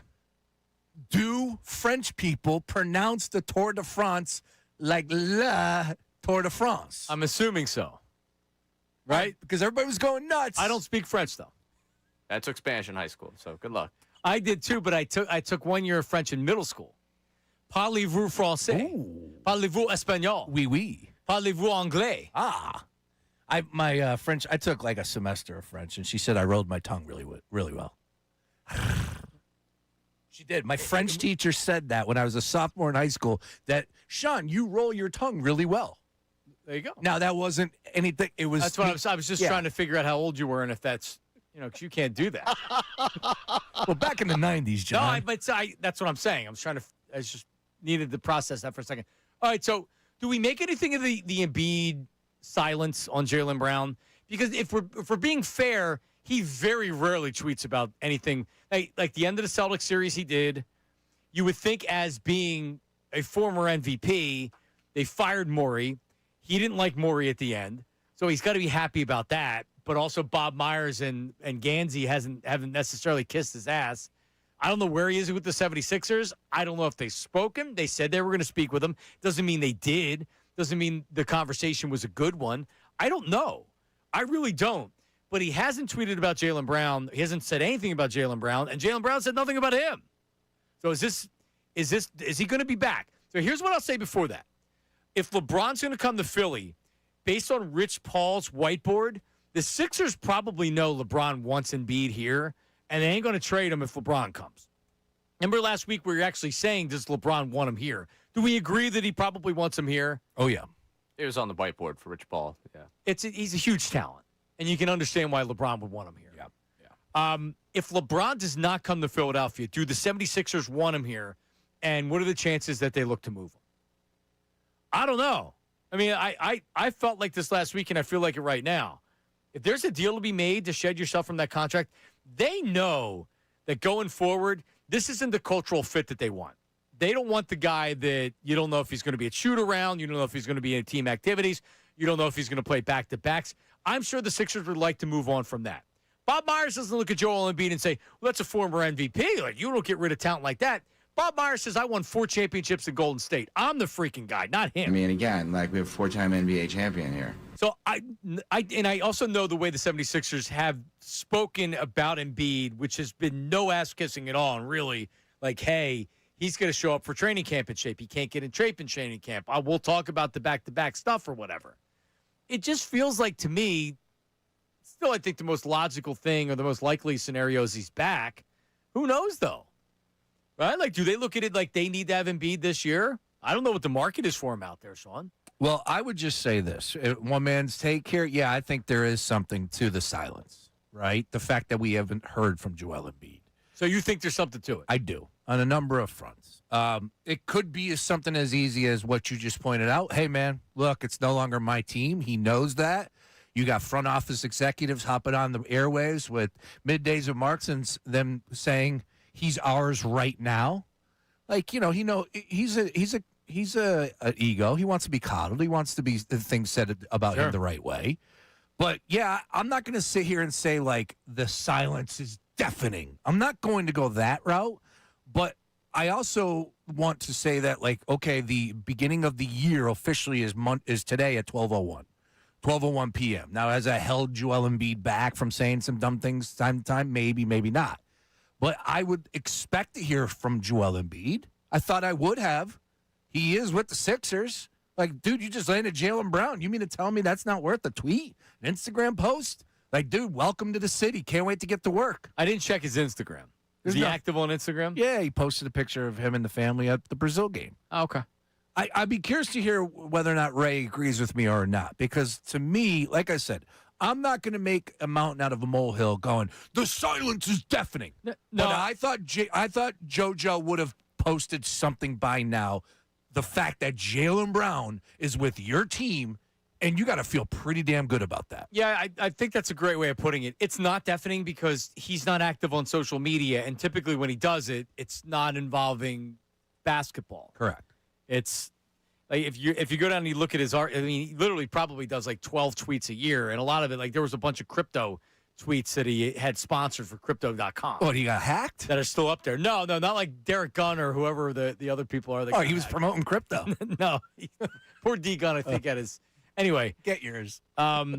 Yeah, no, he doesn't typically do that. So I agree with you. I don't think it's deafening. I think it's notable that he hasn't said anything. That's the word, notable. Yeah, it's notable, Ray. You agree? Oh, certainly noteworthy. The fact that Jaylen Brown didn't mention him at all. Like, you're telling me there was nobody in that chat. He said chat maybe 10,000 times over the course of 45 minutes. He was paying attention to the chat. He was very aware of what people were saying. He didn't mention Embiid once. What up, chat? All right, so what is that? And it's 100% notable that he didn't even mention his name. And to the Embiid side of this thing, real quick, and we'll try and break that down.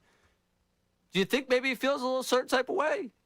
You know what he did that he has never done before for Paul George? He went and got on television. He went on national television and recruited that guy. And now ultimately the plan failed. Like, we could all point back to this that, hey, thankfully Paul George When is did here. he do that? I don't remember that. The finals. The finals that Jaylen Brown won finals MVP. The Celtics were playing and Joel Embiid was sitting up there with NBA Countdown. He was sitting up there with Paul George trying to recruit Paul George. I don't know what their relationship was like after being teammates, but they made it seem like they were at least of his friends in the NBA, friends. And they went and they made that deal. Embiid, maybe the whole, I don't like Daryl Morey. Daryl Morey could go, but that doesn't guarantee you an administration that's going to be favorable to you in the future. To your point, shouldn't he be happy? Haven't the 76ers' chances of winning significantly increased? You got rid of Morey, who you don't like. I don't know how he thinks about Nick Nurse. He may not like Nick Nurse. I don't know. He may not like the owner because he ducks the luxury tax. But what do you know about NBA superstars when they're not involved in the planning of things? He's not happy about it. Right. Yep. He was in the dark and they made the trade and he found out like everybody else. There's no question that it's the times are changing. It is no longer his team, and he knows that. All right, voice memo, text line 610-632-0975, phone line 610-632-0975. Your thoughts on the Embiid factor of this. I would also wonder, so Jaylen Brown didn't mention it. Right, see if you can dig up what Brown said about Embiid. You have it? All right, here's Jaylen Brown. Is this on Twitch? This is on a stream after the 76ers beat the Celtics. This is my personal opinion on basketball. Some of y'all might disagree. Flopping has ruined our game. Joel Embiid is a great player, one of the best bigs in basketball history. Flops. He know it. This ain't breaking news. That's just my opinion. No, so you know what? And this is the first time I'm having that I've heard any of this. He said he's one of the best bigs of all time. I'd say it's a pretty big compliment. He's a flopper. It drives me nuts. It drives me nuts. I'm a Sixer fan. Yeah. He's a flopper. Now, what does Embiid think about that? Is that really enough to where they're not speaking because he said that? I don't know, man. Like, if you're Joel Embiid, aren't you the one making the phone call and being like, welcome to town? No, that's the issue. Because it's no longer his team. Just think about that. Trade was done without even bringing him in. That's my take. I don't think anybody called Joel Embiid and said we're going to trade for Jaylen Brown. Not that you have to, but in years past, I'm sure they did. I'm sure there wasn't a lot of movement before you spoke to Joel Embiid. Or maybe he is so distant. I don't know. I think that's what it is. But one man's take right here, right now, I think it is a changing of the guard. And he knows it. All right, so here's my question. Because Brown, and like you said, like I don't know who said about the chat, how many thousand, there's 27,000 live viewers. Correct. And he kept saying chat, and he was reacting to things from the chat. How many times was Joel Embiid mentioned in the chat? Oh, yeah. Where all he had to do was just, like, it's one of the talking points. Everybody wants to know. You're playing with Joel Embiid. So here's my question. He doesn't do that for a reason. Is it because he hadn't talked to Joel and there's hard feelings? Is it because, I don't know if the team would say anything about him, or is the word between Maxey and Edgecombe, he may not be back? Is the word around the organization that they're looking to trade him? Because why else would you not even mention him? Right? Maybe because Joel hadn't reached out and he's mad that he hadn't reached out. Or maybe Jalen reached out. Like, Jalen probably doesn't reach out because he feels like it's Embiid's, and whether or not we can have this argument because everybody wants to say, but it's Maxi's team. My ass, it's Maxi's team. It's Embiid's team until he's gone. Because he takes the oxygen out of the room every time he walks into it. But, like, so it is his place to, like, of course Maxi and edge coach should reach out to him, and Embiid's got to reach out to him. It took effort not to mention him. It did. No, you're right. It's a great way of putting it. So he had to really try not to mention him. Why? Now we got to figure out why. What's the reasoning behind it? Hey, just so you know, franchise is going through some changes. If you know he's not going to be there, you're not going to mention it. Or if you know there's a chance he's not going to be there, you don't mention it. No, I just don't know. Like, if you're briefed, if you're Jaylen Brown, like, okay, new organization. Like, this trade's technically by league standards not official for another 15 minutes here. 16 minutes. You got 44? 14 minutes. I got 44. Okay. Whatever. Oh, no, my math was offside. Yeah, it's 14. It's 46. Sorry, you're right.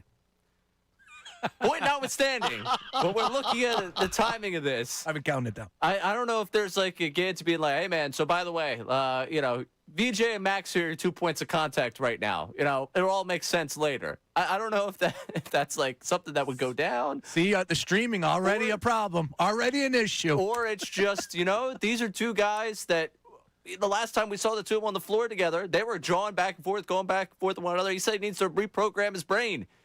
He might need to reprogram his brain from being anti-Embiid for a decade to being, hey, that's my teammate now. And maybe in 45 minutes of a stream, it wasn't enough. But it did take effort not to mention him. It was very notable to me. I was on my way down the shores. This was happening. I ended up going back to the group chat, the live like play-by-play. My friends texted about it. And I was like, no Embiid? Did he mention LeBron at all? I don't think so. Because he knows there's LeBron rumors. Yeah, the Rich Paul stuff wasn't out there. Maybe after the Rich Paul stuff, he would talk about it. I don't think he mentioned LeBron.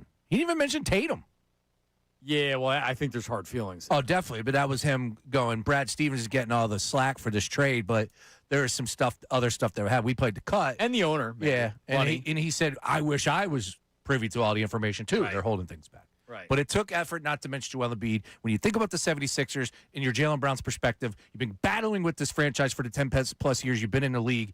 It is Joel Embiid's team. He did not mention him. There is a reason why. Why was it? I think Embiid didn't reach out, and that makes him feel a certain way. Could be. Right? Like, don't you reach out because that's the right thing to do, and unless Embiid is that unhappy and he's still pissed at the franchise and everything else.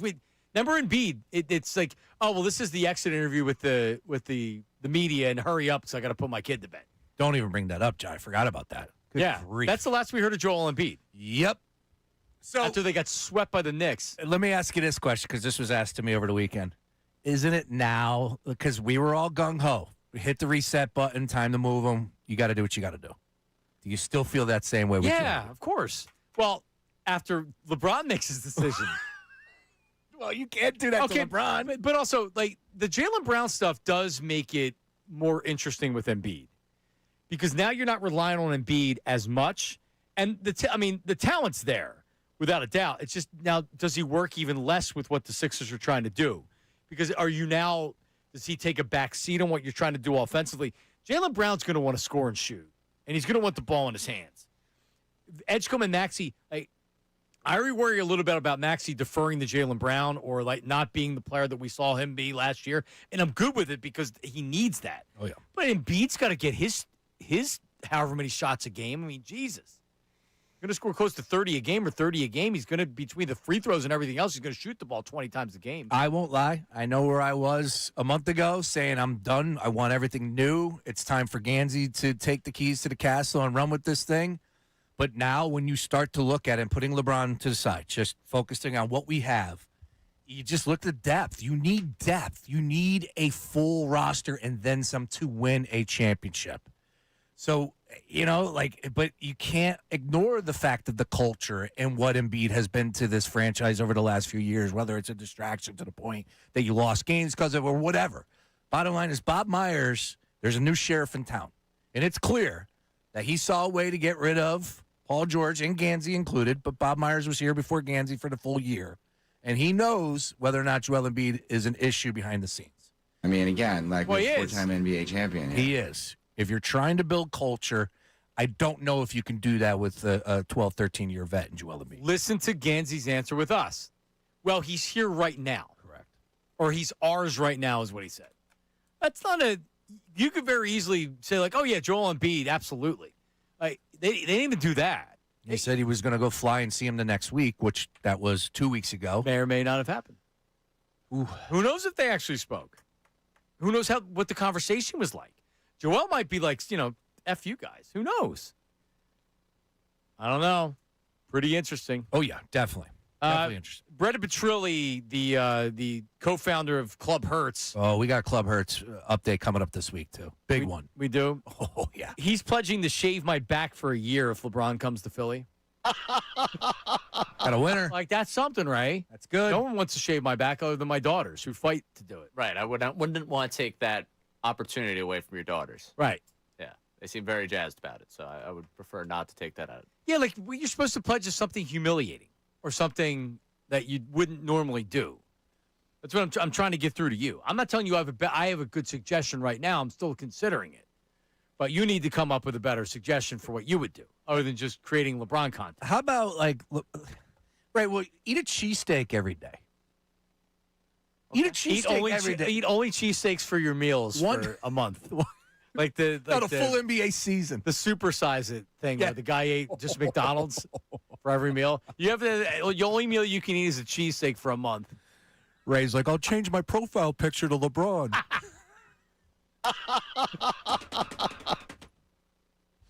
Would you do that, Ray? No, Aren't you Mr. I'm Walker? actually not doing anything anymore. Walk to Cleveland. I want you to That's a walk good to one. Cleveland. Come on. Walk to, where's he from, Akron? Yeah. Yeah, walk to Akron. Just a kid from Akron, John. Maybe drive to Akron. How about that? What if you drove to Akron and you went to his high school and you did an update from his high school? That would be your pledge. And go do a podcast from Windhorse's porch. Works for me. Both those sound like great options to me. I don't. Or yeah. All right, coming up, news at noon, more Rich Paul, a Paul Pierce take, and an important safety information for a Midwest state. News at noon with Ray Dunn coming up next. Middays with Marks, 97.5. Now on 97.5 The Fanatic Sports Update. Star hunting. I'm Ray Dunn with this Fanatic Sports Update. Sixers rumored to be on LeBron's list as Rich Paul and Max Kellerman talked on their podcast on Saturday morning. LeBron James running through his options. Is Philadelphia on there? Philadelphia, everything changed. Do they have his attention, as Windhorst is reporting? How could you not have the attention when you have Maxey, Edgecombe, Brown, and Embiid? Well, they've got LeBron's attention. They've got contracts with two different guards over the weekend. Anthony Simons, a 2-year, $12 million deal. Caleb Love also signed to a 2-way deal. Flyers extended a 5-year offer. She worth $90 million to Leo Carlson. It would cost them 4 first-round picks, but they're star hunting, and they're also potentially interested in a reunion with Claude Giroux. We'll keep you updated on both those stories. Phillies lost 5-2 to the Royals on Sunday. The big news of the weekend, though, was 5 All-Stars. Joan Duran, Christopher Sanchez, Bryce Harper, Kyle Schwarber, and Brandon Marsh. Marsh going to be a starting outfielder for the National League. This update is brought to you by Borgata Hotel, Casino, and Spa. If you want it all, dining, games, pools, and more, it takes a village. It takes Borgata. Visit theborgata.com to learn more. Must be 21 and up. Gambling problem? Call 1-800-GAMBLER. I'm Ray Dunn on your home for the Sixers, Flyers, and the Union. 97.5 The Fanatic and The Fanatic.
So the Monday, so much to talk about.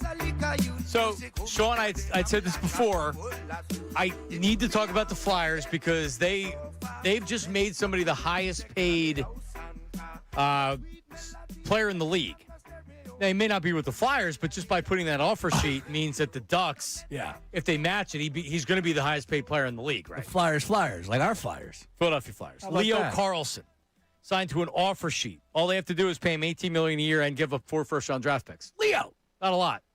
That's Jason, it? That's it. Jason Martinez joins us at 1 o'clock to discuss. Oh, great. They have until Friday to match the offer sheet. Otherwise, if they don't, the Flyers give up the 4 first-rounders, but they get a 21-year-old.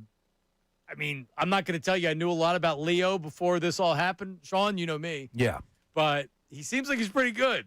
Had 29 goals last year. Yeah, he was the second overall pick in the 2023 draft. It's wild that, they seem to have some things cooking out there in Anaheim with Gauthier, formerly of the Flyers, right? I don't know if he ever was officially a Flyers member of the franchise, whatever. But still, they had some good young pieces. So be interesting to hear, like, the realistic way of looking at whether or not he'll be matched, because it seems like a no-brainer, but that's why we have Martinez on, man, because nobody knows more hockey than him. That's for sure. All right, well, Martinez at 1 o'clock. We'll get back to all the 76er stuff and the Phillies after the news and noon with Ray. What do you got?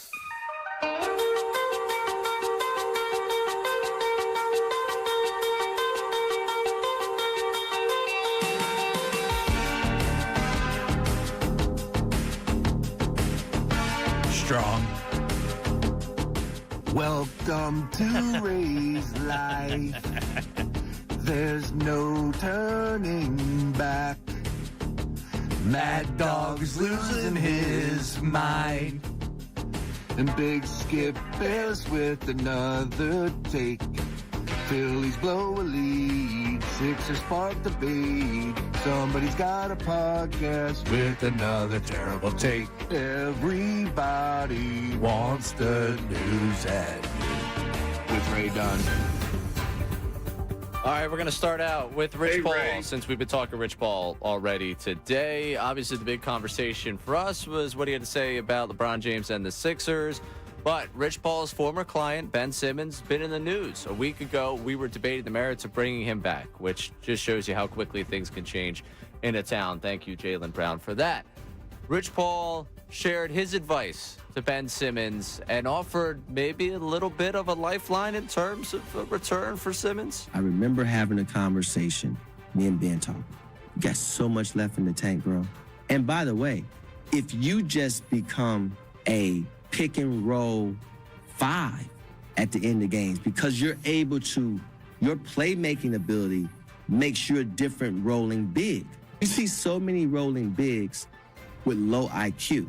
You actually have a high IQ. So at worst case scenario, if you just become, we know what the defense was. Kind of Bill Walton on wheels, You know he was all first team all defense. Yes, right? he could guard all 5 positions. So if you just become that, where you rolling down the lane, dunk, man rotates over, kick to the. If Make you the just right become read that, and perfect you're pass. You're $30 million player. Just. Man, listen, I don't need to hear anything else, Sean. How dare you bring up Bill Walton's name, talking anything Ben Simmons. It's the heart, it's the want. There's so much more. Oh, by the way, yeah, you're going to have him on the floor at the end of games? Brilliant, Rich. Oh, I'll tell you what, Rich. You are. Oh, Jaylen Brown better not be in the same room with you, because you are by far the smartest man in that room. You can't have Ben Simmons on the floor at the end of games. But he can defend all 5 positions. And, Ray, he was an all-defensive player. I don't know if you knew that. I do remember that happening. Oh, you do? Okay. Yeah, no, that did happen. Yeah, man, listen, it's like $30 million a year. That's what you'll get paid. Absolutely. I could totally see that. I could see him getting a contract, getting paid, sure. You But- can? Yeah. Why? Because they weren't available? No one wanted to sign him you're right last about year. that. No, it keeps catching fish, Ben. Stop talking about the league. Just move on. No, I'm sorry, I forgot. Bring Ben home. Hashtag. Rich Paul BBH. want to bring him home to Clutch Sports? Well, how about this? All right, Sean. All right, you want to do a tattoo? I got something else for you. What? I got something else for you. LeBron signs here. Guess who comes with him? No. And it ain't Bronny. Too many chefs in the kitchen. His name's Ben. Too many cooks in the kitchen. Stay away, Ben. Ray? You know what? No, Ray. I've seen the vision here. This is how badly I want LeBron James. If LeBron said, I'm only coming here if you give Ben Simmons another shot, I'm signing LeBron, and I'm doing what I have to do. Of course you are. Can't hang with that. They can bring Bronny and Ben. LeBron, Yeah, Bronny's already here in my eyes. I would sign up for Bronny. I don't have an issue with Bronny. I don't care. I'd be down in Wilmington all the time. I was going to say, kidding me? it's right down the road. It's a good organization. They got actually good people that run that place down there. Oh, for sure. Knock yourself out. Have fun down there in Delaware. Ben Simmons? No, dude. The water's warmer in the Caribbean. Stay down. Okay, so you would say no to LeBron James if it meant Ben Simmons as well. LeBron knows better. I'm asking you a direct question. Because this is a Rich Paul production. He's poison. Okay, if Rich Paul says, listen, LeBron's willing to come, but Clutch Sports needs Ben to be signed. Yes or no, Sean? He has, as Pat Riley once said, the disease of me. Answer No. the question. I'm passing. I'm saying we're good. We don't need anything more. We got Jaylen Brown, we got VJ Edgecombe, and we got Tyrese Maxey. We are building it the right way. We don't need Ben Simmons. You're selfish. No, I'm not. Your hatred for Ben Simmons would prevent LeBron from coming here. He was a cancer. They gave him the keys to the franchise before he even played a minute in uniform.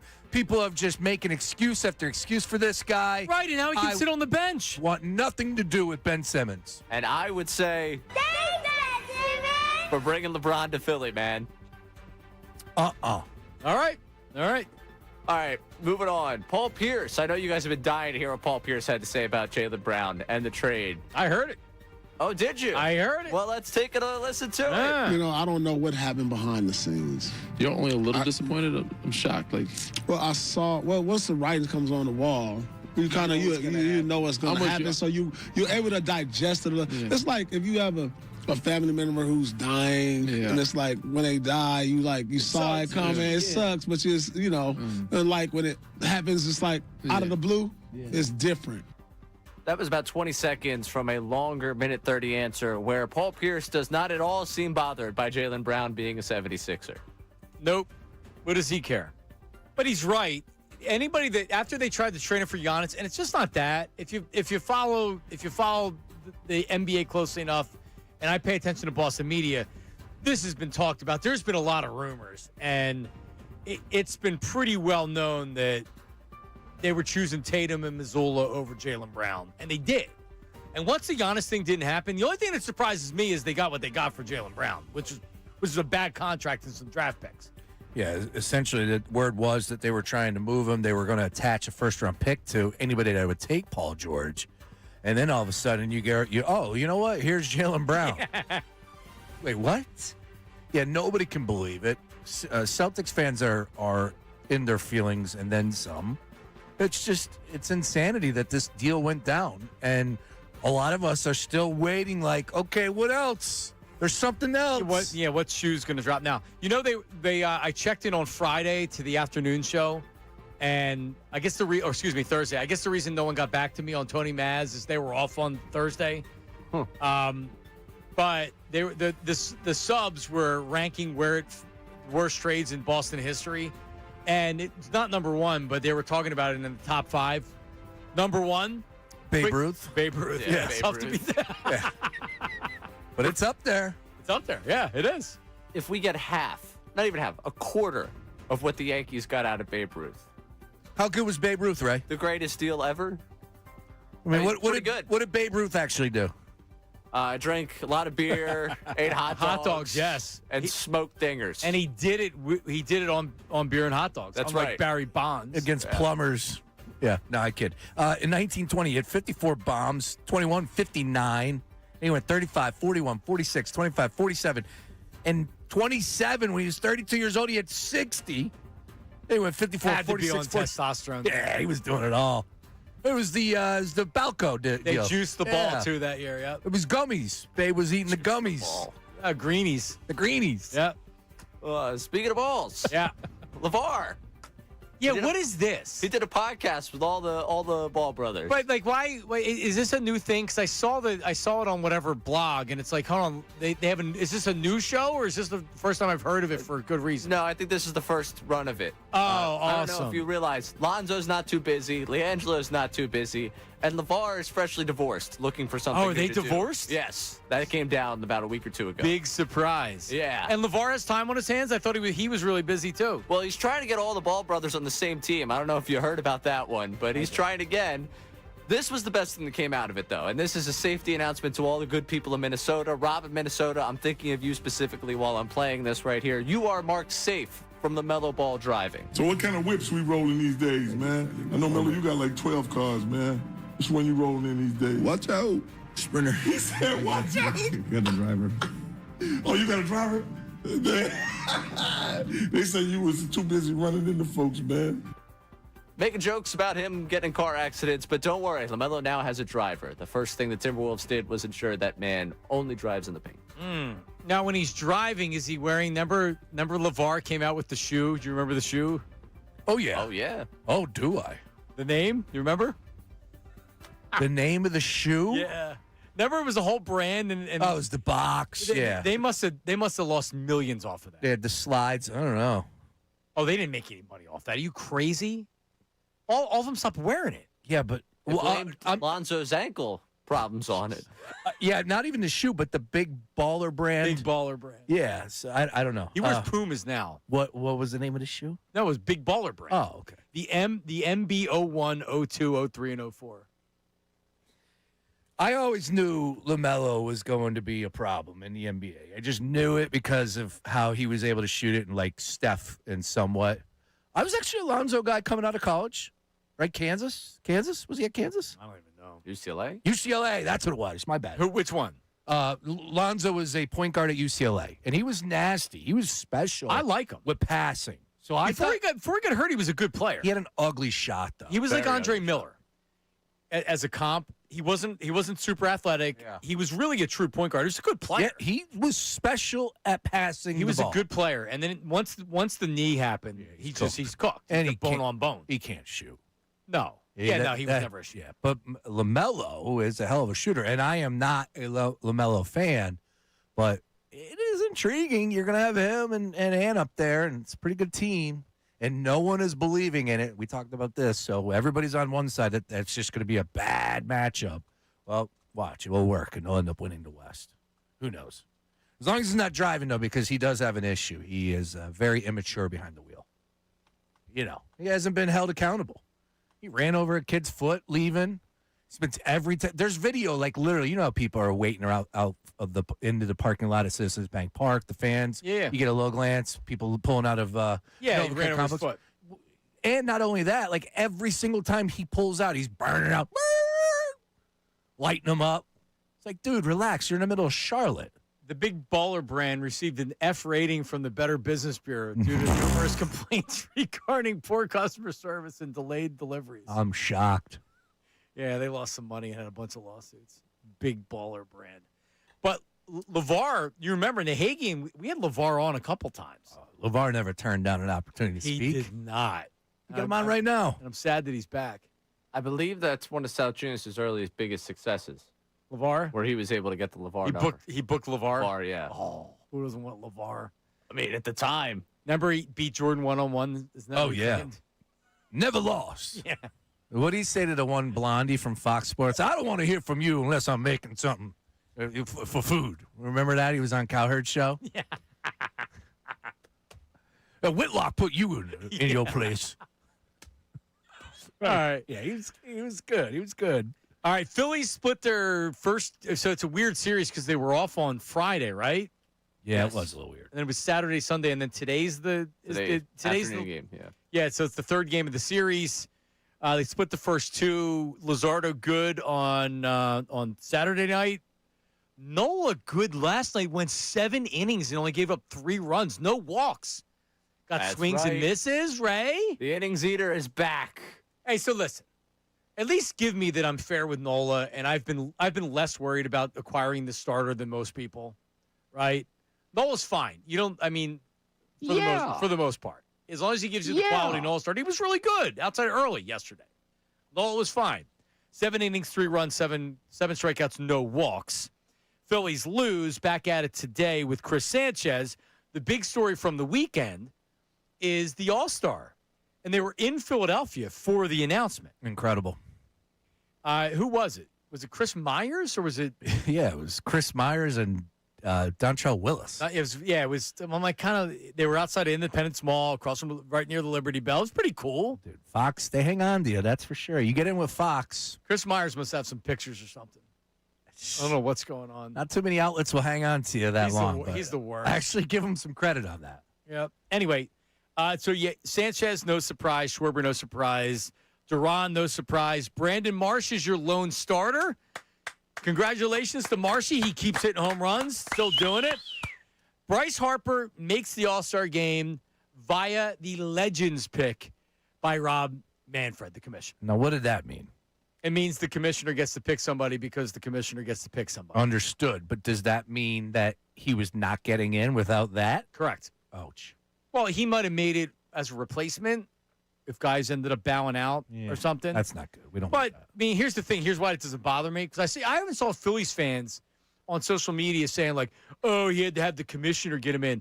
Bryce Harper's having a really good first half. Like, what are we talking about here? So he's what? deserving. And then Freddie Freeman and Olsen are at He's first. got better numbers than Freddie Freeman. So Olsen and Freddie Freeman were voted in / picked by the players. Gotcha. Harper's numbers are better than Freddie Freeman. And I'm a Freddie Freeman fan. I think he's amazing. Been an amazing player, Hall of Fame player. Yeah. Like, what are we talking about? But this happens all the time where other guys will get in ahead of you. Bryce Harper deserves to make it. It's in Philadelphia. Why wouldn't you do the Legends pick? So I don't want to hear he didn't deserve it. No, he deserves it. Not at all. He deserved to be in by voting. He deserved to be in whatever way you want. So if the MLB got it right, good on them for doing so. They got it right. Yeah. It's a huge deal. Well, I just want to ask this question. Why are we not having a celebrity softball game? I'm upset about that, too. What's going on there? Kevin Hart wasn't available, and he was the only one that would play. I'm not sure. I actually watched the celebrity all-star game or softball games because they normally roll it after the home run derby. It rolls right into it. Correct. And Well, they tape it. correct. Right. So that's where I turned the TV off, is when the celebrity softball come game. on, man. You don't want to see Machine Gun Kelly running around the base path high on acid? I'm watching the Rock and Jock softball game on MTV. It's better. No, I have no interest in the celebrity game, but it's fun. Like, I don't know why they're not doing it. I'm fine with it. Well, we got enough can going watch on. it. We got enough going on down there. You can't throw a celebrity softball game in? But the big story, I would say, outside of that, Ray, is Zach Wheeler being snubbed from the All-Star game, in large part because Paul Skeens made the team because he was the Pirates' lone representative. And look at Skeens' numbers. They ain't good. He's got an ERA closer to 4 than 3, and his record's under 500. Now, you can say, all right, well, that's based on reputation, and Skeens has been one of the better starting pitchers in the majors the last couple of years. What the hell's Zach Wheeler? Zach Wheeler's been a top 3, top 5 starter in the league for 5 straight years. So if there's a guy that deserves to make it based on reputation and what he's doing right now, it's Zach Wheeler. Yep. But because you need one representative from every team, and I'm not that familiar with the Pirates lineup. I guess Skeens was the one guy you could do. Now, Wheeler may end up making the team because guys bow out or they can't go. Like, if the Miz pitches on his current schedule, he's not going to be able to pitch in the game, and Sanchez would likely get the start. That would mean you could sub Wheeler in, only if the Phillies move around the rotation. Because as it stands right now, Wheeler's supposed to pitch on Sunday, and you cannot pitch on Sunday and be eligible for the All-Star game as a starting pitcher. How about that? But no, Wheeler is 1,000% snubbed, and he should have made the All-Star team. If you look at the numbers, you look at, he missed a month of the season, and he's still having an All-Star year, right? Yeah, Logan Webb made it. Got a higher ERA than Skeens, and I get it. We're going down the whole lone representative stuff for everyone. You got to do it. But, I mean, I would go look. I don't even know what the strikeout numbers are between the two of them. Wheeler might have more strikeouts than him. He's made 2, 3 less starts than him, and he's close to him in innings. Like, if you don't have the lone representative, Wheeler's easily in. I just want to know how the guy in his mid-30s that has been pulling up. I don't think he makes the Hall of Fame, but based on the last 5 years, it sure as hell looks like he could if he did that his entire career. Right. He's been one of the best starters in baseball for 5, 6, 7 years.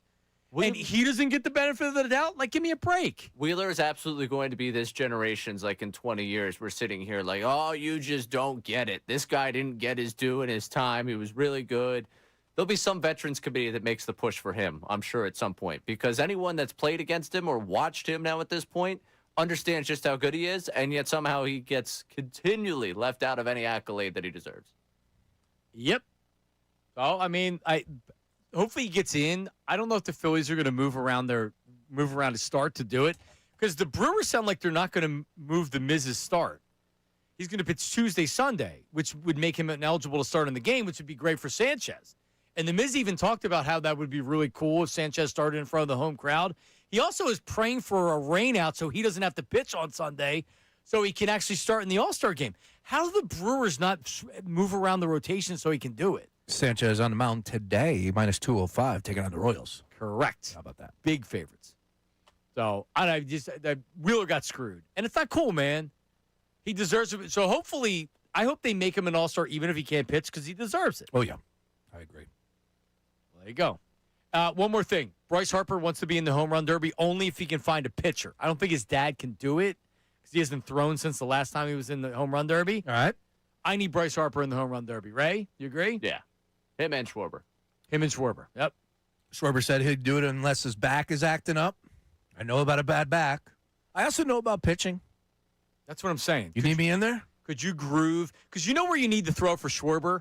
You just need the meatball that's Inside. about belt high, inner hat. Yep. Yeah.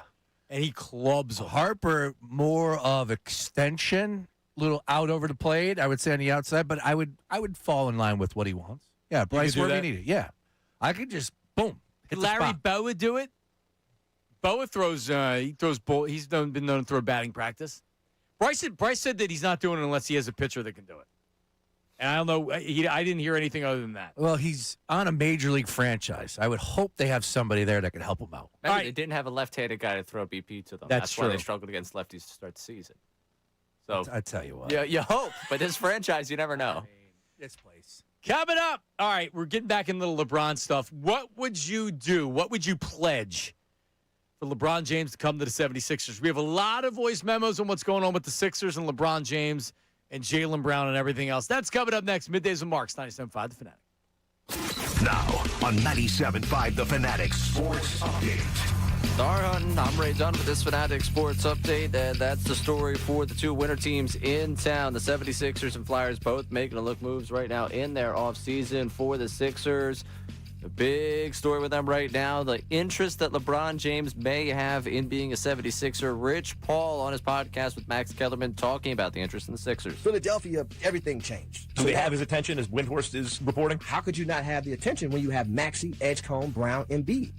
Outside of those guys, they also signed Anthony Simons and Caleb Love, two guards to add to the Sixers roster. The Flyers extended a 5-year offer sheet worth $90 million to Leo Carlson over the weekend. It would cost them 4 first-round picks, but a big deal out there for the Anaheim Ducks to try and match. They're also rumored to have interest in a Claude Giroux reunion. We'll talk to Jason Martinez coming up at 1 o'clock. Phillies lost 5-2 to the Royals on Sunday. The big news of the weekend, 5 All-Stars for the Phillies. Joan Duran, Christopher Sanchez, Bryce Harper, Kyle Schwarber, and Brandon Marsh gets to start out there in the outfield for the National League. This update's brought to you by Straight Talk Wireless. Every now and then you find a deal where you get more and pay less. Now that's a good deal. That's Straight Talk Wireless on Verizon's 5G network. Find it exclusively at Walmart and StraightTalk.com. I'm Ray Dunn on your home for the Sixers, Flyers, and the Union. 97.5 The Fanatic and the Fanatic app.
Middays with Marks on the phone line. On the Davis Honda text line, voice memos coming in fast and furious. 610-632-0975. Name, location, occupation. I guess a lot of people on the text line are making NOLA jokes, saying, "Oh, Bryce Harper needs a home run derby pitcher." Aaron Nola, step on up. We have one on the pitching staff. Yeah, well, Nola had a pretty good start yesterday, so you got to build off of that. It's good. Yeah, it's good. All right.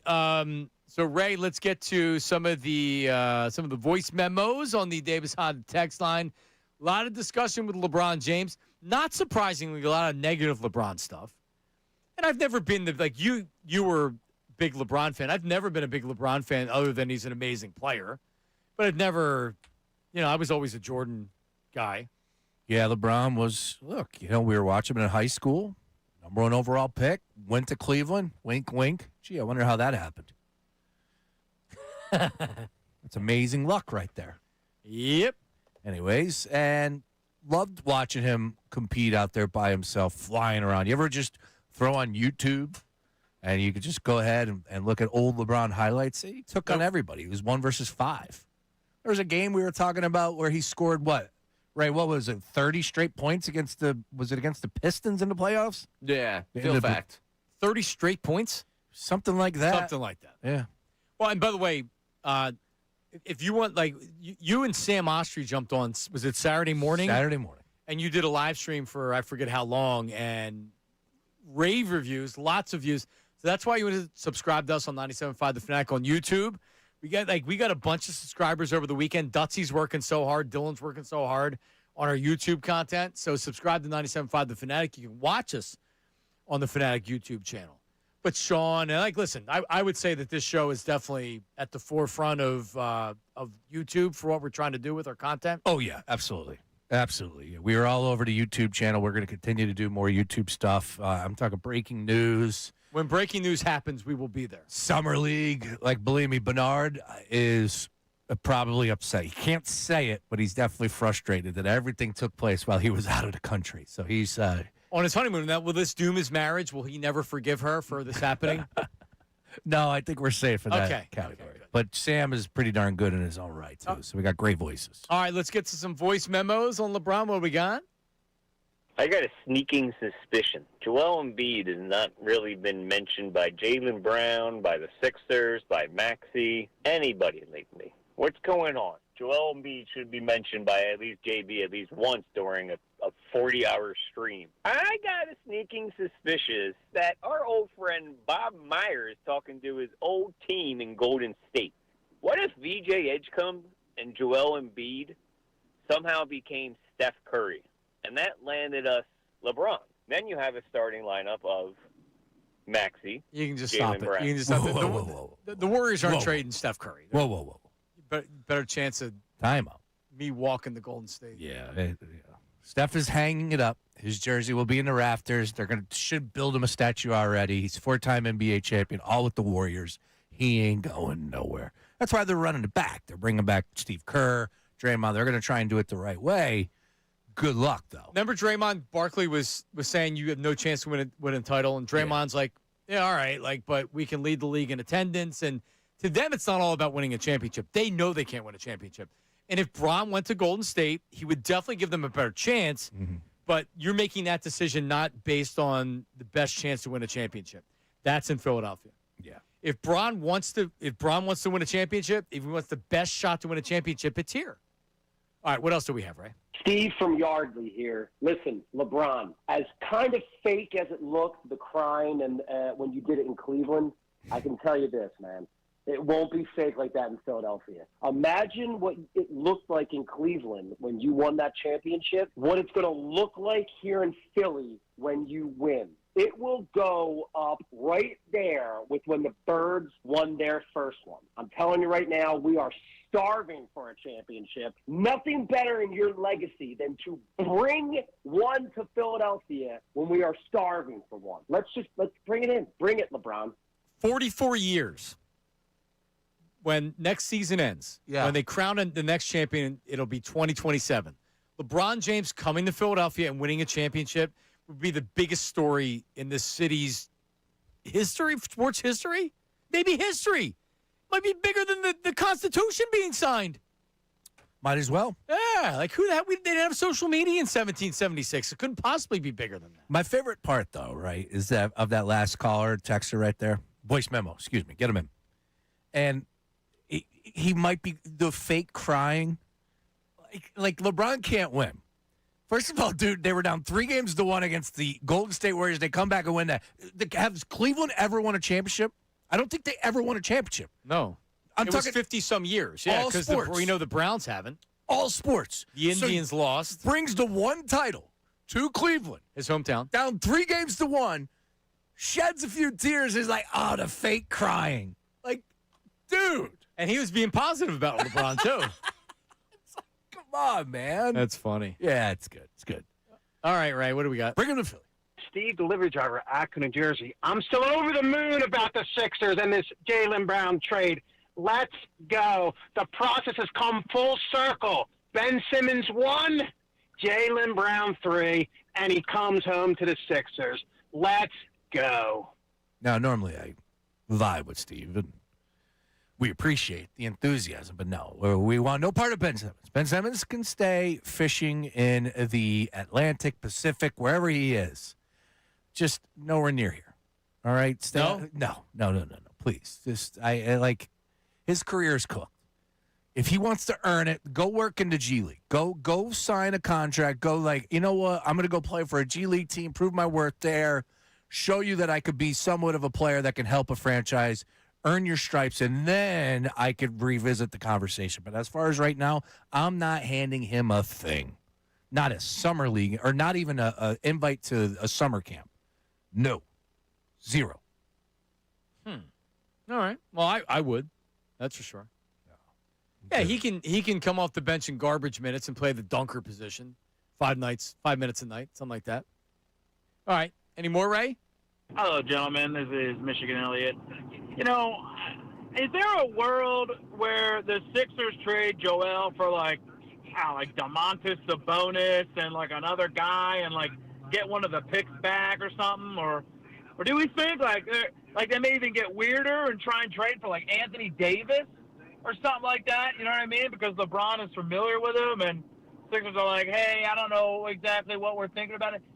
You know, like I don't know, but what I would do if LeBron gets here is the only thing I would go as far as to do is I would go to a Knicks fan and shake his hand and say congratulations. That's as far as I would go. Yeah, I mean, they could trade Embiid, sure. Not if LeBron comes here. I would think LeBron, based on Rich Paul's whiteboard exercise, that Embiid would be here. And do you think LeBron views the team better with or without Embiid? With Embiid. Now, he may come here and play with him and be like, oh, I don't want anything to do with this guy. I don't know. I mean, if you're Embiid, you would have to be excited, even though you're Embiid and this was always your team. Now you have people invading on your team. But still, Joel Embiid, LeBron James, Jaylen Brown, Tyrese Maxey, VJ Edgecombe. Are you kidding me with that? Yeah.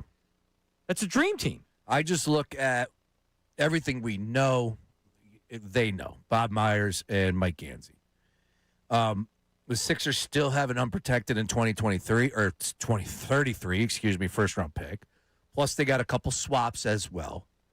And I just feel like, again, it's notable that he was not mentioned. It's notable that he has not said anything about Jaylen Brown being signed to the Sixers. This very well could end with Joel Embiid no longer a part of this organization. Could. I think there's a shot. Yep. All right, coming up, we have a Brian Windhorst update on LeBron James. Are you kidding me? Really, Ray? Is this fresh off the presses? He was on part of my take. Windhorst update on LeBron James. What's he say? That's coming up next. Jason Bertita is coming up at 1 o'clock. The latest on Leo Carlson and the Flyers. Middays with Marks, 97.5.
Martinez joins us. Going up here is Leo Carlson. Signs an offer sheet, and he will become the highest paid player in the NHL. 5 years, $90 million, $18 million a year. The Ducks have until Friday to match. He's just 21 years old. We'll talk to Martinez coming up at 1 o'clock. But, Ray, we have a Windhorse update. Wendy was on Pardon My Take, and what did he have to say about the LeBron James situation? First of all, do we think, Sean, is this a nothing burger? Does he just does he do Schefter where he regurgitates information, or do we really have something here? All right, so it's Pardon My Take. He could get, and Wendy doesn't really. No, I'm going to say he gives us a little nug, a little nug here. Okay, Love a good nug. Ray, what do we got? I've talked to people in Philly. I'm like, what do you think? We're afraid it's Cleveland. Everybody I've talked to is like, we're afraid it's Cleveland. Nobody seems like they have optimism. Oh. All right. Okay. Because Sean is not worried about Cleveland. Oh, I'm worried about Cleveland. Yeah, I'm worried about Cleveland.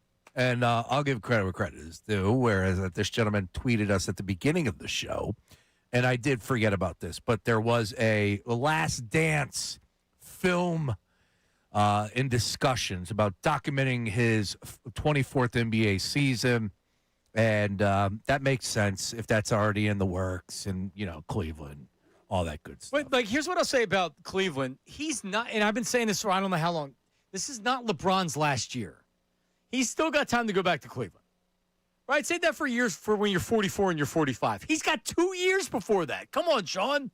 Let's go. Yeah, it could be Cleveland. Could be Cleveland. Cleveland, Golden State, you definitely worry about. And then the Sixers.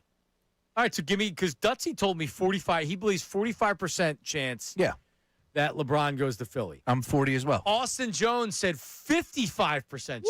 Now, they're both young. Austin's not as young as Dutz. Yeah. I went 25, Ray. I said 15. And you're saying what, Sean? I'm 40. Now, these fluctuate based on reports, photos that are tweeted out, because there was also the Cavs photo, though. Was it the high school guys that he played with in high school? Yeah. It's fluid, very fluid situation. It is. So they can change minute by minute. It's kind of like Kalshi. Yeah, exactly. Or whatever the place is called. I'm going 40% he signs with the Sixers. I'm going 40% he signs with the Warriors, and I'm going 40% he returns to Cleveland. Wow. Well, that means you're giving 120%. Wait, what? Yucky. We'll see. We're in the conversation. I honestly, I do think there is more with this Embiid deal than I think a lot of people are talking about. But we'll find that out eventually. Yeah. Hopefully sooner than later. Because if he's on the team, I want to hear from the big man. That's our guy. So I think there's, for people that are saying Embiid hasn't said anything about Jaylen Brown, it's not deafening. It's notable that he hasn't mentioned Brown. Brown also didn't mention him. I think it's more notable that Brown didn't mention it than Embiid didn't mention it. Correct. Because Embiid doesn't typically do a lot of social media stuff. Brown's on a friggin' Twitch stream every week. How long was the stream? 45 minutes. Okay, so in 45 minutes, he didn't mention Embiid one time. And it's been Embiid's team for 12 years. I mean, he is the process. It's more notable he didn't mention Embiid than Embiid not mentioning him. And why is that? I think it's because Embiid didn't reach out to him. It also could be that the word nerd, what's the word nerd? That the word is that we don't know if Embiid's going to be here. So I don't know. Don't mention that you're going to team up with Embiid. I don't know. I could see Brown being bothered that, I know we've had battles and I said stuff, but, you don't reach out to me and we don't talk. You don't even extend even a text message. Everybody else is reaching out. You got Maxey and Edgecombe on the stream. It's probably the way Embiid has always been, though, right? I agree. Distant. What's his to MO? himself. He's a loner. Yeah, he's a loner. It's just now we're into the discussion of whether or not it's the right thing to do to bring him back with this team, with this roster, because you could see it, but at the same time, now you have an opportunity to get out of this contract. All the things we were saying for the last 2-3 months, I love JoJo. He's a franchise icon. That's never going to change. But it's time to move off of before the Jaylen Brown. Yes. But now, Jaylen Brown, I felt like that took a little pressure off of Joel Embiid. I would honestly adding Jaylen Brown makes me want to keep him more. Correct. Because it feels like that they can actually win something. Before, I didn't think they could win. With Jaylen Brown, you could win. Correct. Yes. But if you're trying to do it, trying to build the culture, you have an opportunity to get out of that contract, which is the worst contract in the NBA. And you're Mike Gansey? Well, let's not be naive. And Uncle Jamie checks in on the text line. Biggest clue that Joel will not be here next year with the Sixers is what happened with Jaylen Brown. He didn't say anything. Jaylen Brown didn't say anything. Correct. And Gansey answered the question. I don't know if we're paying enough attention to what he told us. He's ours right now. Right now. I mean, really, he said he's ours right now. That's not even, he didn't even BS us when asked directly. He said he's going to go talk to him. Yeah. Like there was communication. Conversations are being had. Ray, is he back? Yeah. What's your percentage? Ooh.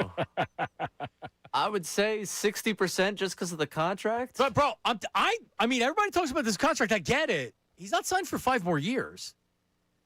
I don't really – I was told how difficult it was going to be to move off Paul George's contract. They got Jaylen Brown for him. I don't think it's difficult to move off Joel Embiid if you temper your expectations of what you're getting in return.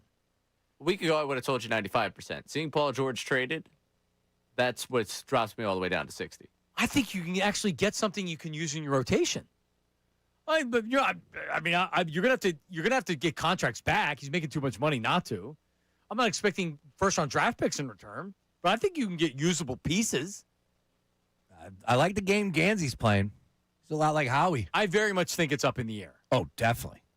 Absolutely. And if they're ready to move on and they look at Jaylen Brown as being a guy that's going to be here into a next contract because he's eligible for an extension. So if he's going to be here for 5 more years, why not start the process, the new process of this is who's going to be here and let's move off of Embiid? He did talk about the process. Yes, he did. And did not mention Joel Embiid, which I thought, wait a minute. How are you going to do that? He is the process. All right. By the way, Al Holland passed away, the former Phillies all-star closer. He was only with them, I think, for 2.5 seasons. But he was their closer the year they went to the World Series, 1983. His nickname was Mr. T. He was a left-handed smoke thrower. He was really, really good. Saved, let me see here. Yeah, back then you didn't have the same save numbers that they have right now, but he had 25 and 29 saves in 83 and 84. And in an ERA, 2.26 in 1983. So he was really, really good. He passed away, according to Jeff Skversky. I hadn't seen it anywhere else. Yeah, Skversky tweeted that. Phillies put out a statement. Did they? Yeah. Yeah, so that was a shame. Coming up, we have Mercedes to discuss. How about this? Not only Leo Carlson, but Claude Giroux? Are you kidding me, Sean? Whoa! Zamboners like us love Claude Giroux coming back. Is he coming home? He may be. Wow. It sure seems like it. But first of all, does Jason like the move to sign Leo Carlson to this offer sheet? You have to give up 4 first-round draft picks. Oh, that's it? That's it. Then you got to pay him $18 million a year, which makes him the highest-paid player. They have plenty of cap space. They have until Friday. Does he believe the Ducks are likely to match? And is this a good move for the Flyers? And what does he think about Giroux? Our buddy Jason Martinez joins us coming up next. Middays with Marks, 97.5.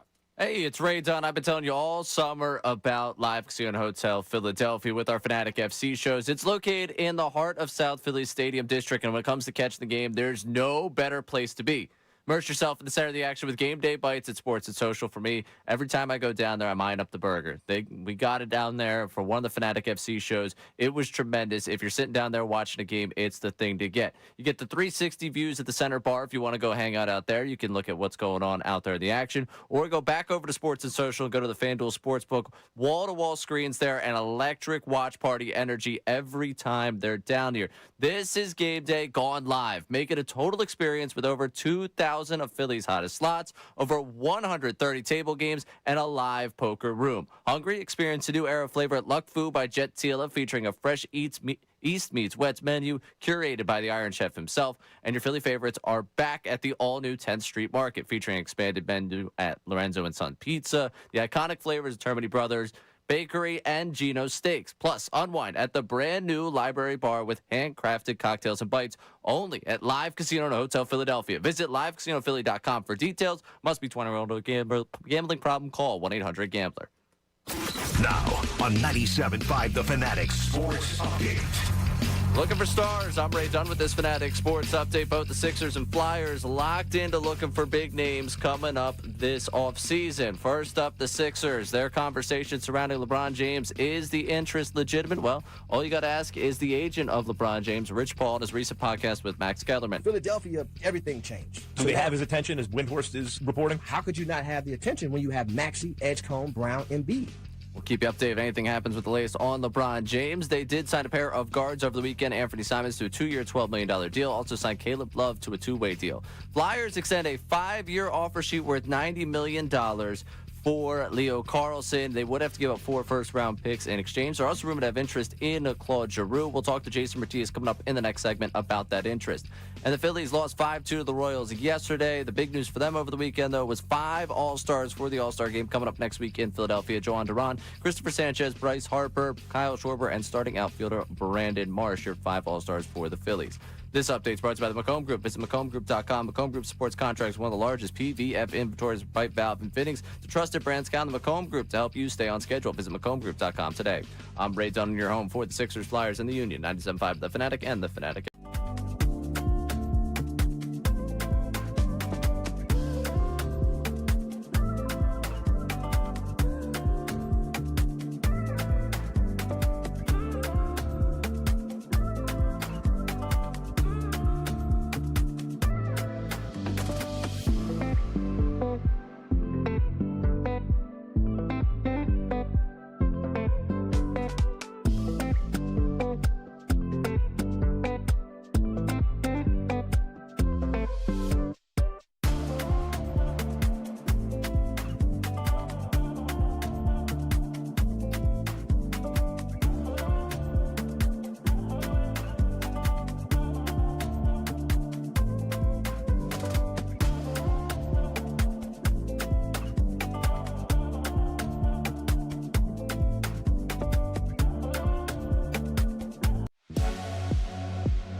Happened on Friday there, Sean Brace, right? We were off. I had a bunch of people saying, "Oh, you guys on today?" Like, no, we're not. That's why I went live in the morning, Saturday morning. Yep. Well, could Bron be coming to Philly? Maybe. Jaylen Brown will be coming to Philly. But will Leo Carlson be coming to Philadelphia? Flyers signed him to an offer sheet. He's a restricted free agent. 5 years, $90 million for the 21-year-old who had 29 goals last season, 38 assists in 70 games. He will become, whether the Ducks match or the Flyers, he signs with the Flyers and they don't match, he's going to make $18 million a year. He will be the highest paid player in the NHL. So the Ducks, will they match? Won't they match? Is it a good move by the Flyers? Claude Giroux could be coming back to Philly. To discuss all of these things is our guy, and he joins us live on Zoom right now. His name is Jason Bertitis. Bertitis, what are you doing, buddy? I just got off the phone with a source at Malvern Prep that Leo Carlson soon, whenever he has a kid, has enrolled at Malvern Prep. There any realtors in the area? And Leo's what? And Leo's 23, 22. So yeah, 21. Oh, Yeah. He'll be 20. He'll be 22, Sean, on the day after Christmas. Wow. All right, so let's first talk about the player. He was the second overall pick. The Ducks have a couple of young players that they have to now account for and making money, and it's going to be making money. But like, he's 21 years old. He had 29 goals last year. Is he worthy of a contract that the Flyers have offered him? Look, anytime you make a guy the highest paid player in the league and you're giving him 18 sheets to, at 21 years of age, is he worth that money at the moment? No. But you're betting that he's going to be worth that and more. You're paying for his best years early instead of paying him for what he's done. You're paying him for what you think he's going to do. And to get him, in a restricted free agent offer sheet situation like this, you've got to blow their socks off. Because the team that drafted him second overall obviously believed in him enough to draft him there just a couple of years ago in the Mishkov-Bedard draft, and he's a centerpiece of their rebuild. And when you come over off the top rope like Danny Briere did a la Jimmy Superfly Snuka, they were at like 12 and a half, the Ducks and Leo Carlson's representatives on a new contract. And Danny comes off the top rope with a $6 million increase on that. I mean, you don't just come in and go, okay, like 14. It's an easy match. You got to make it sting and really put them to a test. And Verbeek was about there. He's the general manager of Anaheim, telling anybody that would listen that he would match any offer. I don't think he expected an $18 million offer, the richest player in the league, a 5-year contract that walks him to unrestricted free agency with a poison pill on the back end of a full no-move clause in the last year or so. You can't even move on from him. And now you've got a player that has already signed with another team. So you got to look at the long play here, too. What do you think? Best guess of what the Ducks do? You can make the case for both. I can't imagine they don't match it on one hand, and I can't imagine they do on the other, because it throws their salary structure into just a cataclysmic mess, because they weren't expecting this. They weren't predicting it. And even though they moved on from Mason McTavish and his $7 million at the draft and traded Owen Zellweger prior to it, they still are in a very bad situation. They got their D-man locked up at 7.5. They have about 10 left. But is Cutter Gauthier, the guy who whined his way out of Philadelphia because he wasn't getting his way, and his agent Kurt Overhart, are they going to give them a deal? Because the market's been reset. He had more points than Carlson. He had more goals. Is he going to say, well, I'll do you a favor and dig you out of this, not just pay me $9? No. Right. Who on God's – what agent on God – would Drew Rosenhaus do that? No. Give you a get-out-of-jail-free card? Hell no. So – on one hand, I look at it, and Verbeek's, he's widely known as the toughest GM to deal with. The Athletic did a survey on the teams that are most difficult to deal with, and he won by a landslide.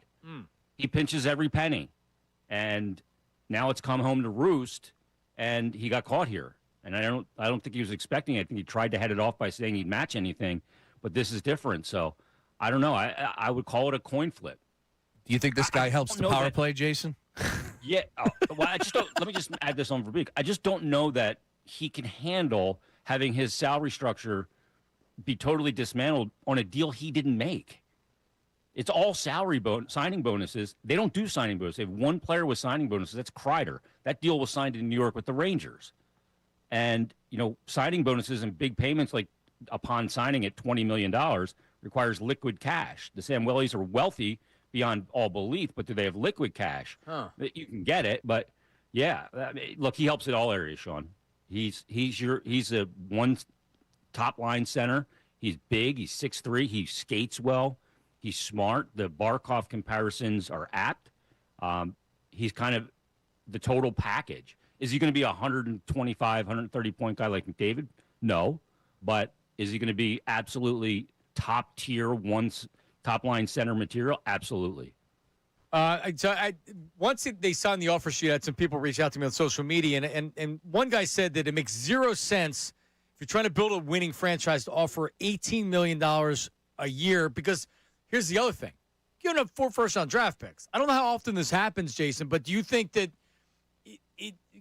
Flyers they paid Farser, they paid a bunch of people this offseason? Is this a wise move for the organization, considering you're giving up the money and you have to give up the draft picks? Yeah, I mean, the cap space is one element of it, right? And your ability to build a roster around him, and they've done that. And Danny Briere has kind of locked a lot of his guys up, which is why you saw the Tyson Forster extension, which looks, frankly, paltry now compared to this. You look at the extension of Owen Tippett, who's locked in at 6.2 for years to come. Travis Konechny's locked in at 8.7, almost 10 mil less a season. And you're in a good situation. And like I said, you got Forster at 7.1 on that deal, not letting him be able to be offer sheeted. They got to get the RFA deal done for Zegras and for Drysdale. I think Danny feels good about what he has locked in already. And the 4 first-round picks, if you get Leo Carlson, you're hoping, they're going to be in the 20s.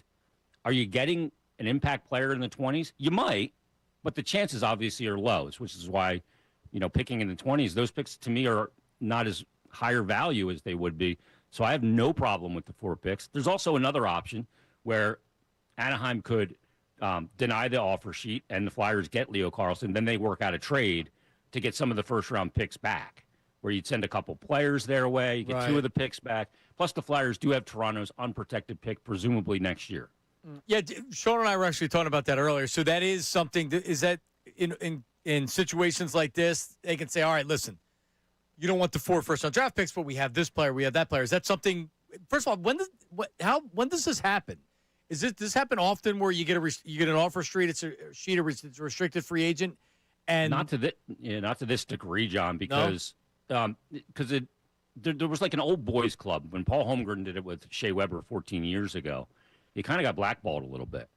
I mean, the organization had to pick out loans and stuff like that to pay Shea Weber the bonus structure that the Flyers put up because they could put the money up front. And, you look at it and it just doesn't happen very often, but things are changing. The Vegas Golden Knights are changing things too with being so ruthless. And I think this new generation of general manager isn't playing by the old school boys club rules of not, doing what you got to do to win. You see Vegas, they don't care.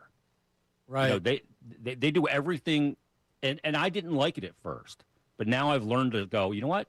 It really is for the fans. They're just about putting the best team on the ice. Right. I remember when the Flyers acquired Chris Gratton, and I think they actually ended up trading something for him. But there was a lot of negative feedback towards the Flyers because that at the time there was no salary cap, I don't think, and Ed Snyder was just spending big money. So in other words, Tampa couldn't afford him, so they said, "Hey, we're gonna outprice you. We're gonna sign him." A little bit of this here. Yeah, it could be similar because they ended up not matching the offer sheet, Tampa, and then they worked out a trade. And it's a good thing they worked out a trade because that was one of the picks they got back was the one they used to draft Simone Gagne. Yeah.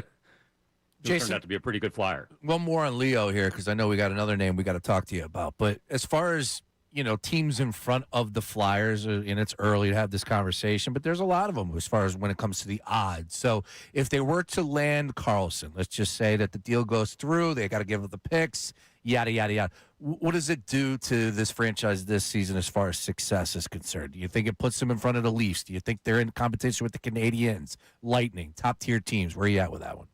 Yeah, I mean, I think you're in that next threshold. Are you going to win the Cup? No, it's still too early for me because I got to see how does Mishkov bounce back after a sophomore slump season? How does Martone handle a full 82 in the NHL? I really don't have many questions about it, but you got to see it, right? Yep. Then you got to see how the goaltending room with the addition of Joseph Wall in for Sam Ersson, how that split works out.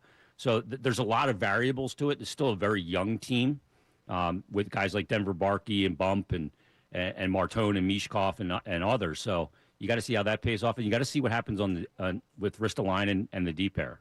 That's a big element. Talking to Jason Martinez, I know Briere, I guess it was the Thursday before this news came out, at the press conference, he warned Flyers fans about a potential step back, and then they signed the offer sheet. What is he doing? Was he just saying that knowing what was coming? I say it all the time, John, and you probably heard me say it. Never listen to what a GM says or a coach. Listen to what they do, how they use a player or what they do. It's all smokescreen. You get paid to lie. How many times did we see Bob Clark say, he's doing a great job? He's got job security. Next day, fired. You just don't tip your hand publicly. And, could they take a step back even with Carlson? Sure. The NHL's frugal. You know what I mean? So you never know. But, they're in position to improve and improve long-term. Their whole goal that they've stated along the way was to build this thing not for just a run. It's to be sustainable for a decade. And Jonesy said to me long time ago when I was interviewing him, he said, you don't go after the best guy available. You go after the best guy for your situation. Not just the best guy available. You find the best guy, and you go after that guy. And that's kind of what you see here. All right, Claude Giroux, some news came out that he Sean thought he actually signed with the Flyers based on some of the reporting that was out Over there. the weekend, I thought it was a done deal. I come in today. He's like, no, it's not and you done. swung and missed on that one. Like, whoa. Is it a done, once this situation clears itself up, could you see Giroux back with the Flyers? Yeah, they would have to make some other moves, too. If Anaheim said we're not going to match, and then they made a trade and they moved a couple of wingers off, then maybe there's room for Giroux in that way and some money. Maybe there's hey, we got a deal. We just got to wait for this to play out first, or maybe there's a deal contingent on how this plays out and some fallout of it. So he hasn't signed anywhere else, so I think he's definitely in the mix, and I think he's definitely interested in coming back. I was a little wary of it because I'm not nostalgic. And you know how much of a Giroux honk I was, right? There was no bigger honk for Giroux in this town and defender of him. But I think there's some risk in bringing a captain back into a room with young leadership that was here when he was here. I think guys may start to defer. Can he just kind of settle in and, be a guy that plays wing for you now? I don't know. So I think there's a little bit of risk there in that regard. But he would help you, obviously, on face-offs, and you could use him on power play, too. And he's still at 38 years old. I can't believe he's 38. Wow. He's still a viable player, yeah. Remember when he was so young? It means you're old. It means I'm old, Jay. Yep. Well, I feel it, yeah. And you look it. And Sean looks great. No, I'm dying over here. Trust me. Well, listen, he's done it again, Sean. He's answered the questions and questioned the answers. Best in the business, Jason right here. Martinez, in the off season, do you do a daily Flyers podcast a couple times a week? How do you do it? Now, we negotiate a little off-season schedule, Monday, Wednesdays, and Friday. But, obviously if something goes down and Verbeek announces something or this comes to a head, we'll jump on right away and do one. But, yeah, Monday, Wednesday, Friday is what we do through the off-season, and then we pick it up to every day during the season again once that begins in September. How do people find it? How do Flyers fans find it? You can go on Flyers YouTube. It's there, Flyers Daily with Jason Martinez, and on all the podcasts, Apple, Spotify, you name it. Just look for Flyers Daily with Jason Martinez. All right. If you get any inside info, text it to me, and I'll say a source. I'll be on it. I mean, I know you're Mr. Hockey over there. Listen, don't let me get out on the Flyers. Don't let them get the Flyers and Sixers grabbing the bowl here during the World Cup. What do you think of what is your reaction to the Jaylen Brown trade? I'm stunned. Yeah. I love it. Yeah, it's great. I'm just wondering, why did the Celtics do it? Sometimes you go, wow, this is great for us. Is it too good to be true? And sometimes you think that, and it is too good to be true. Where's the rub here that we're not seeing? Yep, that's the $1 million question. That's the $1 million He was certainly taken back from. And Sean, I am all in on the World Cup. I was watching Argentina. Yes. That game was insane. That was like an NHL Stanley Cup playoff game in the first round in triple overtime. I was buzzing watching that. England and Mexico last night. Got a little late awesome start. That was a great game. Yep. They're all going to be Team USA. Come on. Hey, Belgian waffles over here for breakfast today, just so we can beat them. 3:00. Portugal, Spain. Look at that. Yeah. Woo. All right. They never liked each other, Sean. That's Portugal right. And Spain. Could be Ronaldo's last game. Sean knew that about Portugal and Spain not being friends. Yeah. All right, so listen, keep us updated if you hear anything, all right? Will do, guys. Thanks for having me on. You the man. All right, Jay. Jason Martinez. There you go. By the way, I was glued to World Cup over the weekend. I saw that Argentina game, and damn, I was rooting against them. So many good games. What a game. Yeah, it's been tremendous. So my father-in-law is Egyptian, born in Egypt, came over here in 1975. So my wife is half Egyptian. So obviously the penalty kicks that they won on penalty kicks. Yep. Was that Saturday afternoon? So I was glued to that. That was excellent. Some really good games. Oh, it's been incredible. Last night. Last night was unbelievable. That was incredible. Yeah, and so we're getting down to the nitty-gritty. Yeah, tomorrow's Argentina, Egypt. What time's that game? That game is at noon. That's a noon kick tomorrow for you there. But the big one, of course, is you got two of them today. Portugal and Spain. Could be Ronaldo's last World Cup game with Portugal, which is a huge deal. And then USA, Belgium at 8:00. And let's rev it back up. So the president of the United States, Donald Trump, is taking credit for making the call to FIFA to make sure that I don't even know his. I'm sorry, I don't even know his name. I didn't have it written down in it. Florin Balogun. Yeah. They call him Flo. So he got red carded, which means he's ineligible to play in this game on a bogus call. Mhm. Everybody would agree that he shouldn't have gotten a red card. Even a novice like me watched it. It was like, oh, there was no intent that he should have gotten a red card. Correct. So now the discussion is that it cheapens everything because he made a call. FIFA had said last week that this is not something that you can appeal. Ray, you can help me out here. Sean, you can help me out here. There's no appeal process. Correct. No appeal. Yeah. But now there's an appeal process because they came out and because the president called him, and now he's able to play. Not only an appeal, but there's an appeal to the appeal because Belgium is appealing the appeal. Belgium's mad as hell. Oh, God, yeah. As you can imagine. I'd be too. And what the soccer honks tell me is that the United States probably wins anyway without him. I said that. So where do we stand on this? Because here's what I would say. That, I mean, I wish he wouldn't have done it because it makes him look bad. Correct. But if it was a bogus call as it was and he shouldn't have gotten the red card, then isn't justice being served? I don't know. I'm not the bougie soccer fan. Well, it's more of the same. It's more of the same with the sport and, of course, FIFA. This isn't the first time that deals are being made, palms are being greased. It's bad. It gives you a yucky feel right now. And my point exactly to you earlier last week, I said they're going to win without him. Like, I'm one of these guys that now would say, hey, man, he missed 30 minutes of that game against who the heck? No, we're playing Belgium tonight. Who we just played? Bosnia. Bosnia. Thank you. It's a B country. Yeah. Anyways, he missed 30 minutes in that game. All right? Could have very well lost. So he got red carded there, missed 30 minutes. And the only issue that I have right now, look, the issues go long and long, but at the end of the day, corruption, it happens. So I'm not going to go crying over that. The only thing I would say is like, damn, dude, this went down last night. I think this could have very well been done following the game, the day after the game, hold up. But for that, the timing, come on, that's a little rough. Like, Belgium's been practicing. Everyone's been practicing. Not preparing that he's not going to play. He's our best player. Right. He's got 3 goals. Like you put the team's best player now back in the game. I'd be pretty pissed, too. It just gives a bad feeling all across the board. But let's get back out there on the pitch and let's play, man. Let's go. As Jaylen Brown would say, throw it up. What do we got tonight? What do you think? Oh, America. All day. Because I know Ray's been rooting Belgium.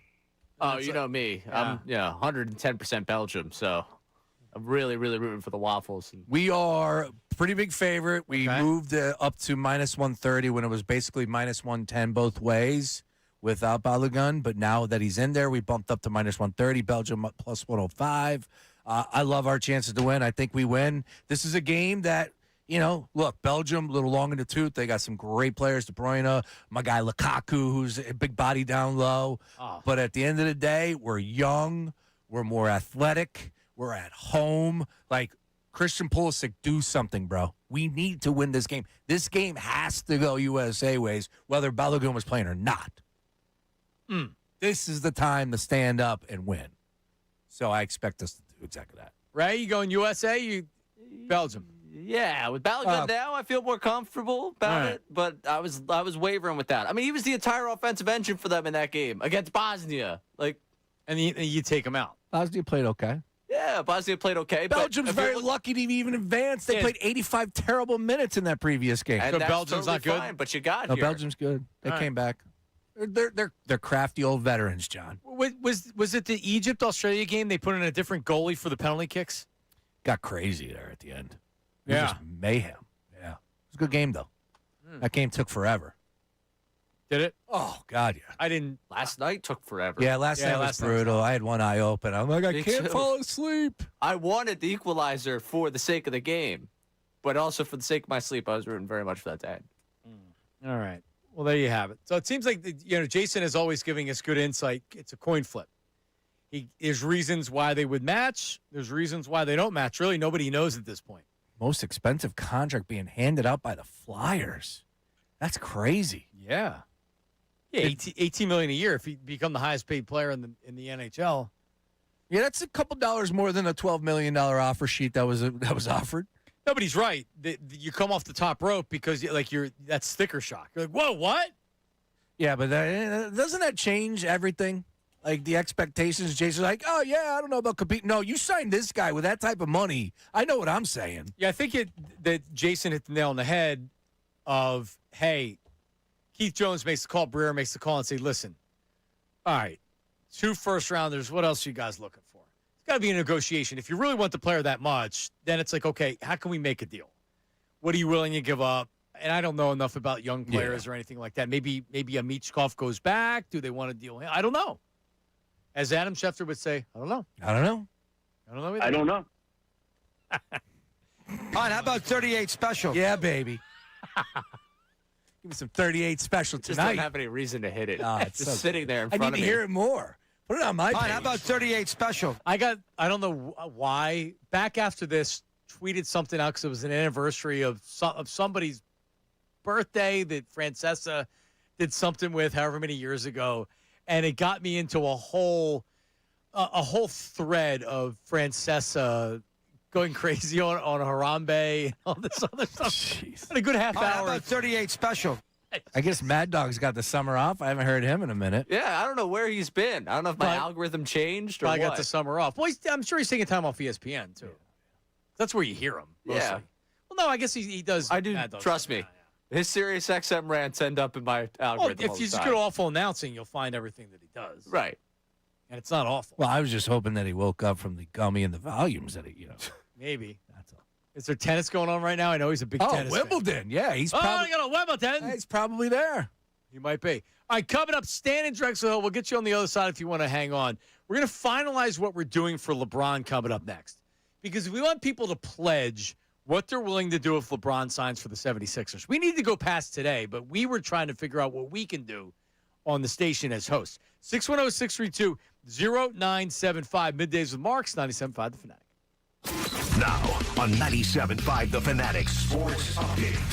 Swinging big, upright dump. This Fanatic Sports Update looks like that's what the Sixers and Flyers both trying to do right now in their off seasons. We just talked to Jason Martinez about the Flyers off season, the offer sheet that they have extended to Leo Carlson, a 5-year offer, $90 million. What would Carlson bring to the Flyers? He helps in all areas. He's your top line center. He's big. He's 6'3". He skates well. He's smart. He's kind of the total package. Is he going to be a 125, 130-point guy like McDavid? No. But is he going to be tier 1 top line center material? Absolutely. That's a 5-year offer worth $90 million. We'll keep you updated with whatever happens, whether or not he makes his way to Philly or Anaheim is matching it. Flyers also interested in Claude Giroux. We'll keep you updated if anything happens there. 76ers, of course, rumored to be on LeBron's list, at least having a little bit of interest, according to his agent, Rich Paul. Sixers did sign guard Anthony Simons and guard Caleb Love over the weekend and just made official the signing of Dean Wade. Phillies lost 5-2 to the Royals on Sunday. They got another one this afternoon. For them, the big news, the 5 All-Stars they will be sending to Citizens Bank Park. Joan Duran, Christopher Sanchez, Bryce Harper, Kyle Schwarber, and Brandon Marsh gets a start in the outfield. This update's brought to you by AutoZone. Get in the zone, free battery testing, free battery charging, replacement batteries that fit your needs. That makes AutoZone America's #1 battery destination. Get in the zone, AutoZone. I'm Ray Dunn on your home for the Sixers, Flyers, and the Union. 97.5 The Fanatic and The Fanatic.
1 o'clock hour of the program is always brought to you by Morgenstern Hair Restorations. Great teams stick together, so does great hair. Morgenstern Hair Restoration championship results. Visit morgensternhair.com, 610-831-HAIR.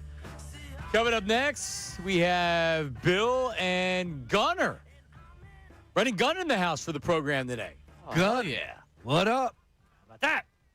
So a lot of Bill's got the Hit the Horn shirt on today. Mm-hmm. So Good day for it. yeah. Mr. Hockey.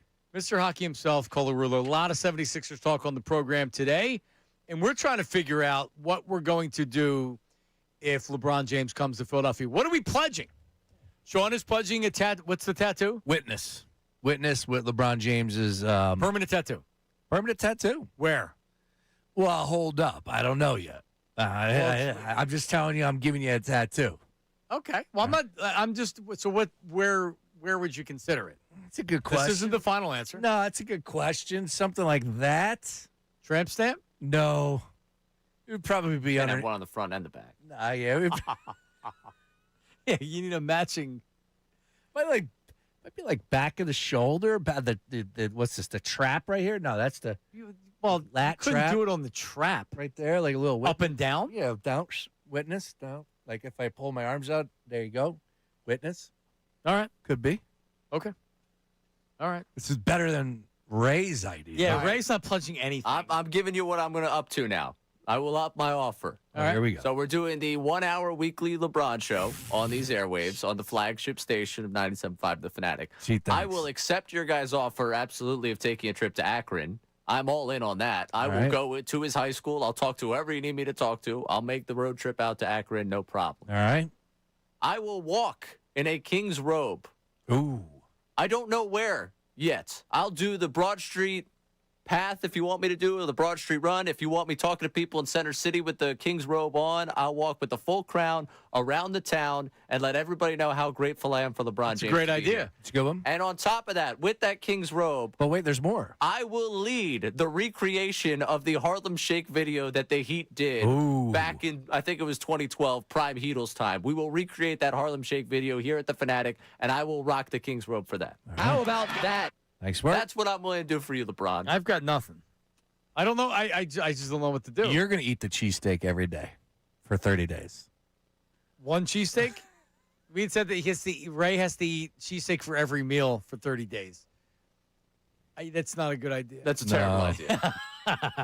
If we couldn't do a hot dog contest, they find out you have me doing a cheesesteak every meal, we all might lose our jobs.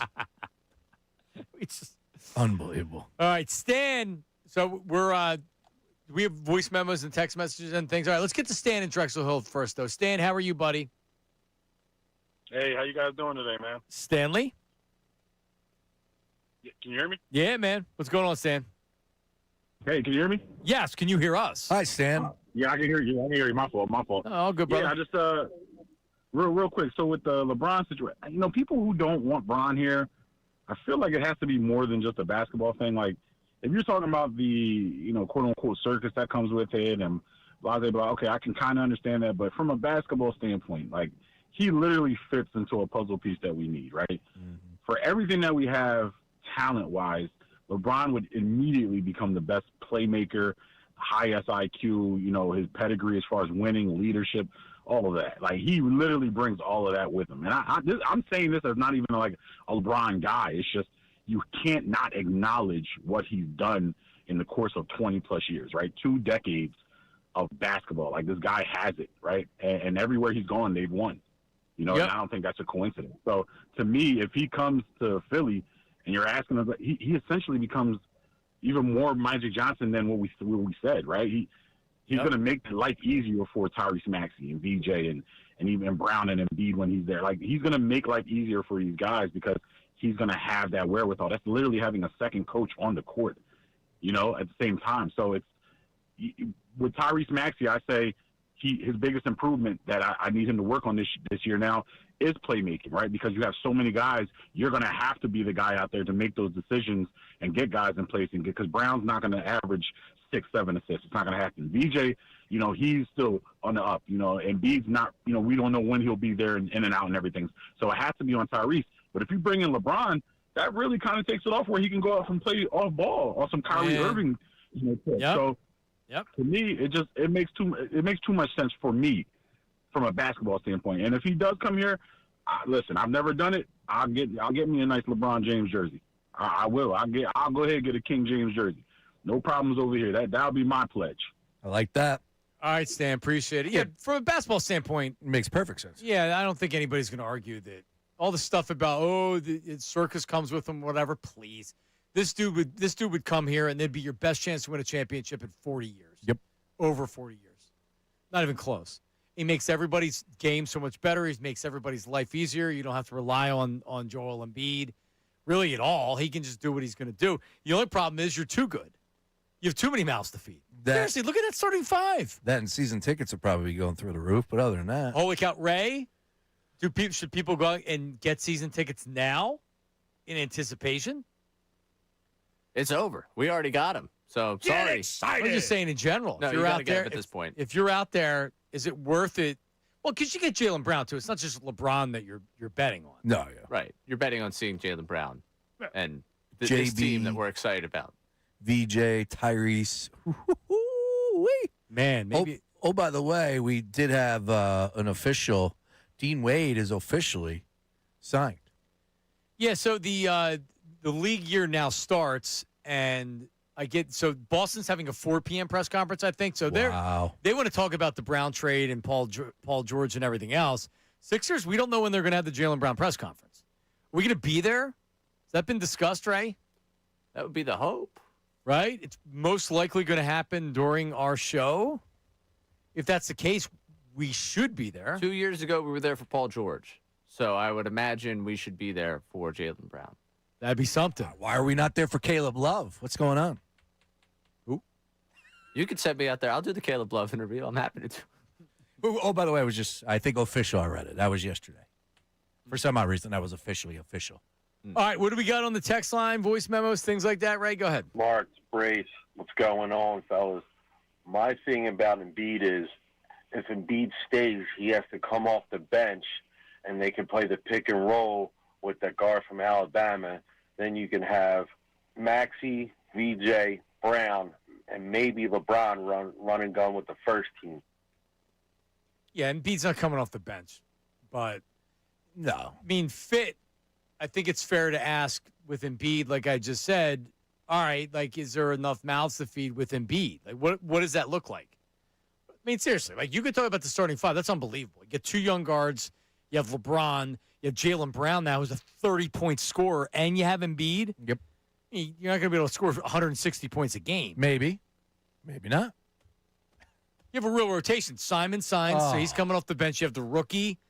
You have Dean Wade. Who can be your five, and he can be a bench guy when Embiid's not in there. Gansey kicked the door in a big way. He's already done more than Morey ever did. Oh, for sure.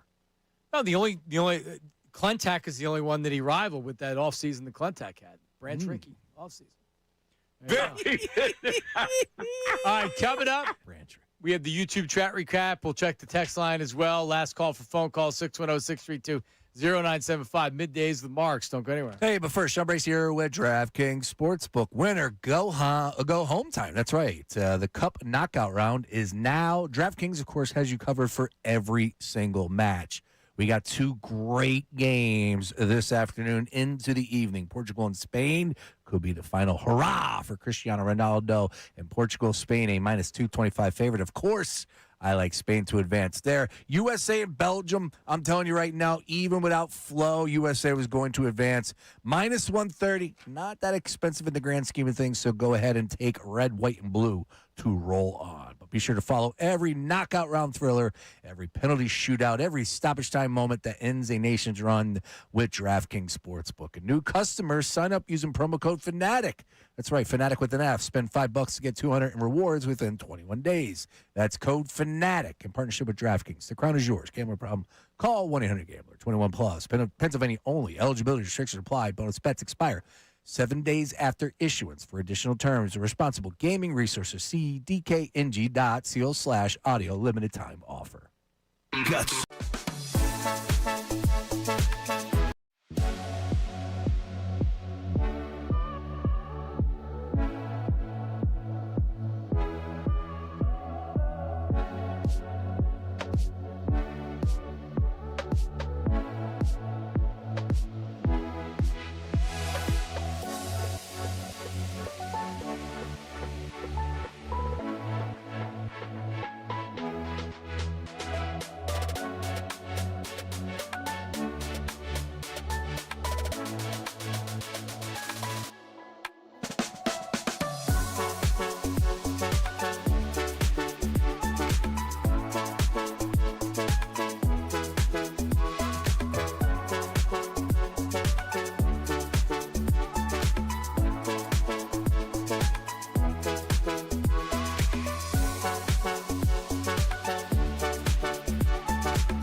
And it's going to end in Philadelphia with a title in his hand.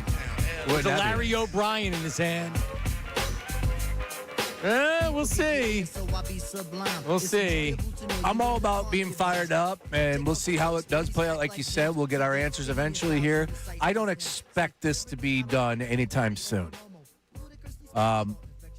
Point blank, the World Cup rolls on. We got another 2 more weeks of the World Cup.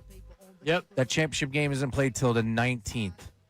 I don't expect this to be done. We get at least 2 weeks. Yeah. I would agree. Yep. Probably why I'm on vacation, because I'm off that week. How about that? How about that, as somebody said? Yep. All right, there you go. All right, so we have, we talked about this earlier. Windhorst was on Pardon My Take, and here's what he said about the LeBron situation. Philly, as soon as they got the Jalen deal, done, they immediately reached out. They're going for it. They made their pitch. They've reached out. They did it. I talked to people in Philly. I'm like, what do you think? And they're like, we're afraid it's Cleveland. everybody I talked to is like, well, we're afraid it's Cleveland. Nobody seems like they have optimism. And then, so Big Cat says after that, he makes the case for Philly, which is passionate sports town. They haven't won forever. And this is LeBron's storybook that he continues. He goes to Philadelphia and he wins the title there. That's it. Basketball reasons, there's no other place to go. Don't give me Cleveland. Don't give me Golden State. Don't give me Minnesota. Don't give me Denver. His best chance to win another title is in Philadelphia. Now, does that matter over lifestyle, staying in California, going home, Cleveland, or the best chance to win? I don't know. But the way that we act, and when I say we, I'm talking about the public, if you start flooding videos on social media begging LeBron or saying, Bron, it's not going to hurt. No. He's going to see that. Yep. He's going to know that what we're doing. Could change his mind. You never know. Could. His vibes, his feel. Yeah, look, Rich Paul came out last week before all this conversation on his Netflix show and did a hit where he said the number one thing that LeBron communicated to him was he wanted to have fun. That's it. That's it. He just wants to have fun. So I think you could convince yourself easily that, yeah, the Sixers would be fun to suit up with Jaylen Brown, Tyrese Maxey, and VJ Edgecombe to play in this city in front of these fans. Yeah, it would be fun to be here in Philly. It would also be fun to play in Golden State. I just don't see how, he's been there and done that in Cleveland. I don't want to be. I agree with you. I don't want to be anti-Cleveland, but what's fun about Cleveland? No, but by the way, and I don't know how many more years he plays. This is not. I think he plays minimum 3 more. All right. Minimum. Who was it that came out and said he's going to play till he's 50? Huh? He's definitely not hanging it up this year. Right. He's going to go out with a swan song, and he deserves that, and I think the league does too as well, quite frankly. He needs to have the what do we call that when you're hanging it up after your final year? Not the swan song, but it's a retirement tour. What do you? Yeah, whatever. Where you get a gift. You go to Miami, they're giving you a surfboard. You go to Dallas, they're giving you what? Every city you go to, they give you something. I watched it with Doc. I watched it with Kareem. I watched it with Jordan. Doc was the first, apparently, right? Yeah. Okay. Yep. And rightfully so. Yep. And that's what he gets. Now, some players don't want that, and that's why they won't announce it maybe till the end. I don't know. He's going to want it. He's definitely going to want it. I can't. Yeah. All right, so we got a teaser. The 76ers on social media put out a teaser for not only Dean Wade. Yeah. I guess it became official, but also Jaylen Brown. Did you see it? Oh, wow. Oh, is that us? Are we Here, on? Bill.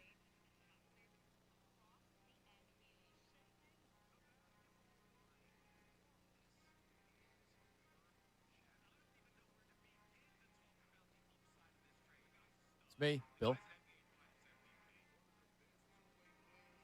Perk. All right, we can stop. Maybe Ray can get the rest. Wow. There you go. Little teaser. How about that? You got it, Ray?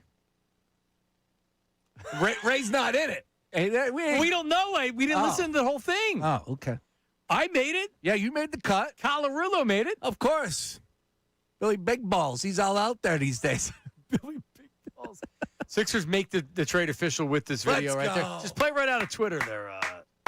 That's what I'm excited about. I'm excited that this is official. We are on. with Jaylen Brown. Well, we have the YouTube chat recap and everything else, right? I think Ray was prepared to do the YouTube chat recap. This is a minute long, too. Yeah. I mean, they got everybody in All this right, thing. just play the YouTube chat recap, and maybe we can play. Go ahead. You can fire it. It's time for the YouTube chat recap. How about filling us in? Let me tell you something else, man. Watch us live on YouTube every single weekday. I can't lie. Let me tell you something. It's the Middays with Marks YouTube chat recap. Yep. If LeBron comes to Philly, Ray needs to start and be president of Club Colarulo. He has to praise Bill and can't say anything bad about him anymore. Jared from the chat. What do you think, Ray? Sounds like that was written by a program director. Uh-huh. Yeah, no, LeBron would be fun on so many different levels. I mean, if LeBron came here, fine. Yes, I'd add that to I would stop saying mean things about Bill. I would be nice to Bill for the extent of LeBron's contract. Nah, we don't need that. Okay, in that case, never mind. That's no fun. What's Thank that? God. If LeBron comes here, he'll eat at Wawa once. Dune from the chat. Well, we already saw the picture of him eating a hoagie on Wawa on the trash can. On the trash can. Yep. Now, we don't know which Wawa that was. I'm hoping it was Delco. He might be looking, Damn, Where do you think he would move? Like, I don't think he's actually going to live New here. Jersey. Brooklyn. Really? I think he'd be downtown.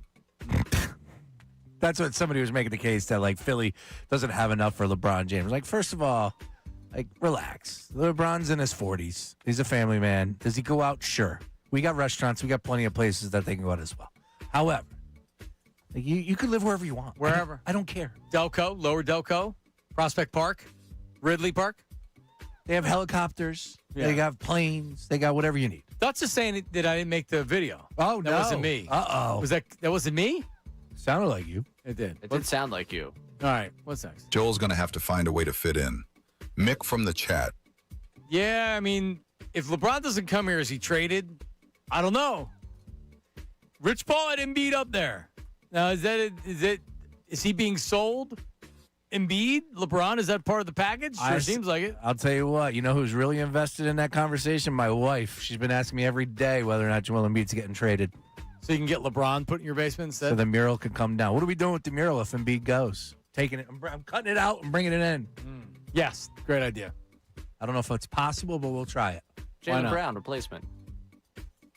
Jaylen Brown mural would be great. Yeah, go Edgecombe. They said James Brown. I'm like, hey! Him too. All right, what's next? I would not be surprised if LeBron goes elsewhere. An Embiid trade would be on the table. MJ Bruno from the chat. Okay. I think everything's on the table right now, depending on what happens, for sure. I think Kansas sees an opportunity to go ahead and hit the refresh button, get rid of everybody out. 2 bad contracts. Let's move on. It's my time. Yep. What's next? I feel like I'm on shrooms every time I hear this intro. Bayless from the chat. Is that the Tears for Summertime. Fears? Oh, the summertime? Or no, we did Tears for Fears today, right? Yep. That gives you a little psychedelic vibe. Maybe it's you singing. Maybe that's what it did. It's Tears for Fears. Great intro. Yeah, we need to come up with some new ones. Oh, I mean, we've had so many good ones. I feel like we have to play them. I gotta Yeah, get cycling through. I gotta get locked in again. That was a rough weekend. Oof. No, we got something to talk about. Yeah, I know that, but Not a flat show at all today. no, definitely not.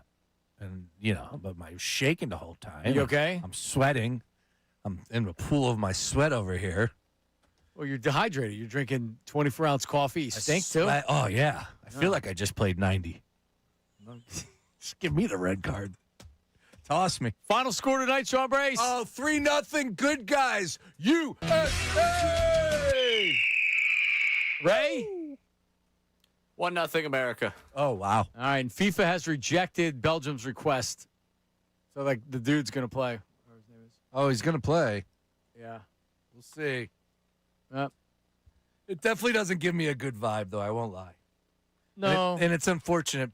It really is. And because he's going to have to live with it forever, too. He's Right. always going to be that guy. He's always going to be the one. If they win, especially if he scores tonight, it's going to be a whole big thing. Yep. I'm just curious with the whole suspending of the suspension. How long is this suspension suspended? Who knows? Because It's if you soccer, Ray. Right. It could be suspended forever. I mean, the suspension's never. I'm just saying, like, what if all of a sudden FIFA tomorrow is like, all right, he's going to serve it against Spain? Yeah.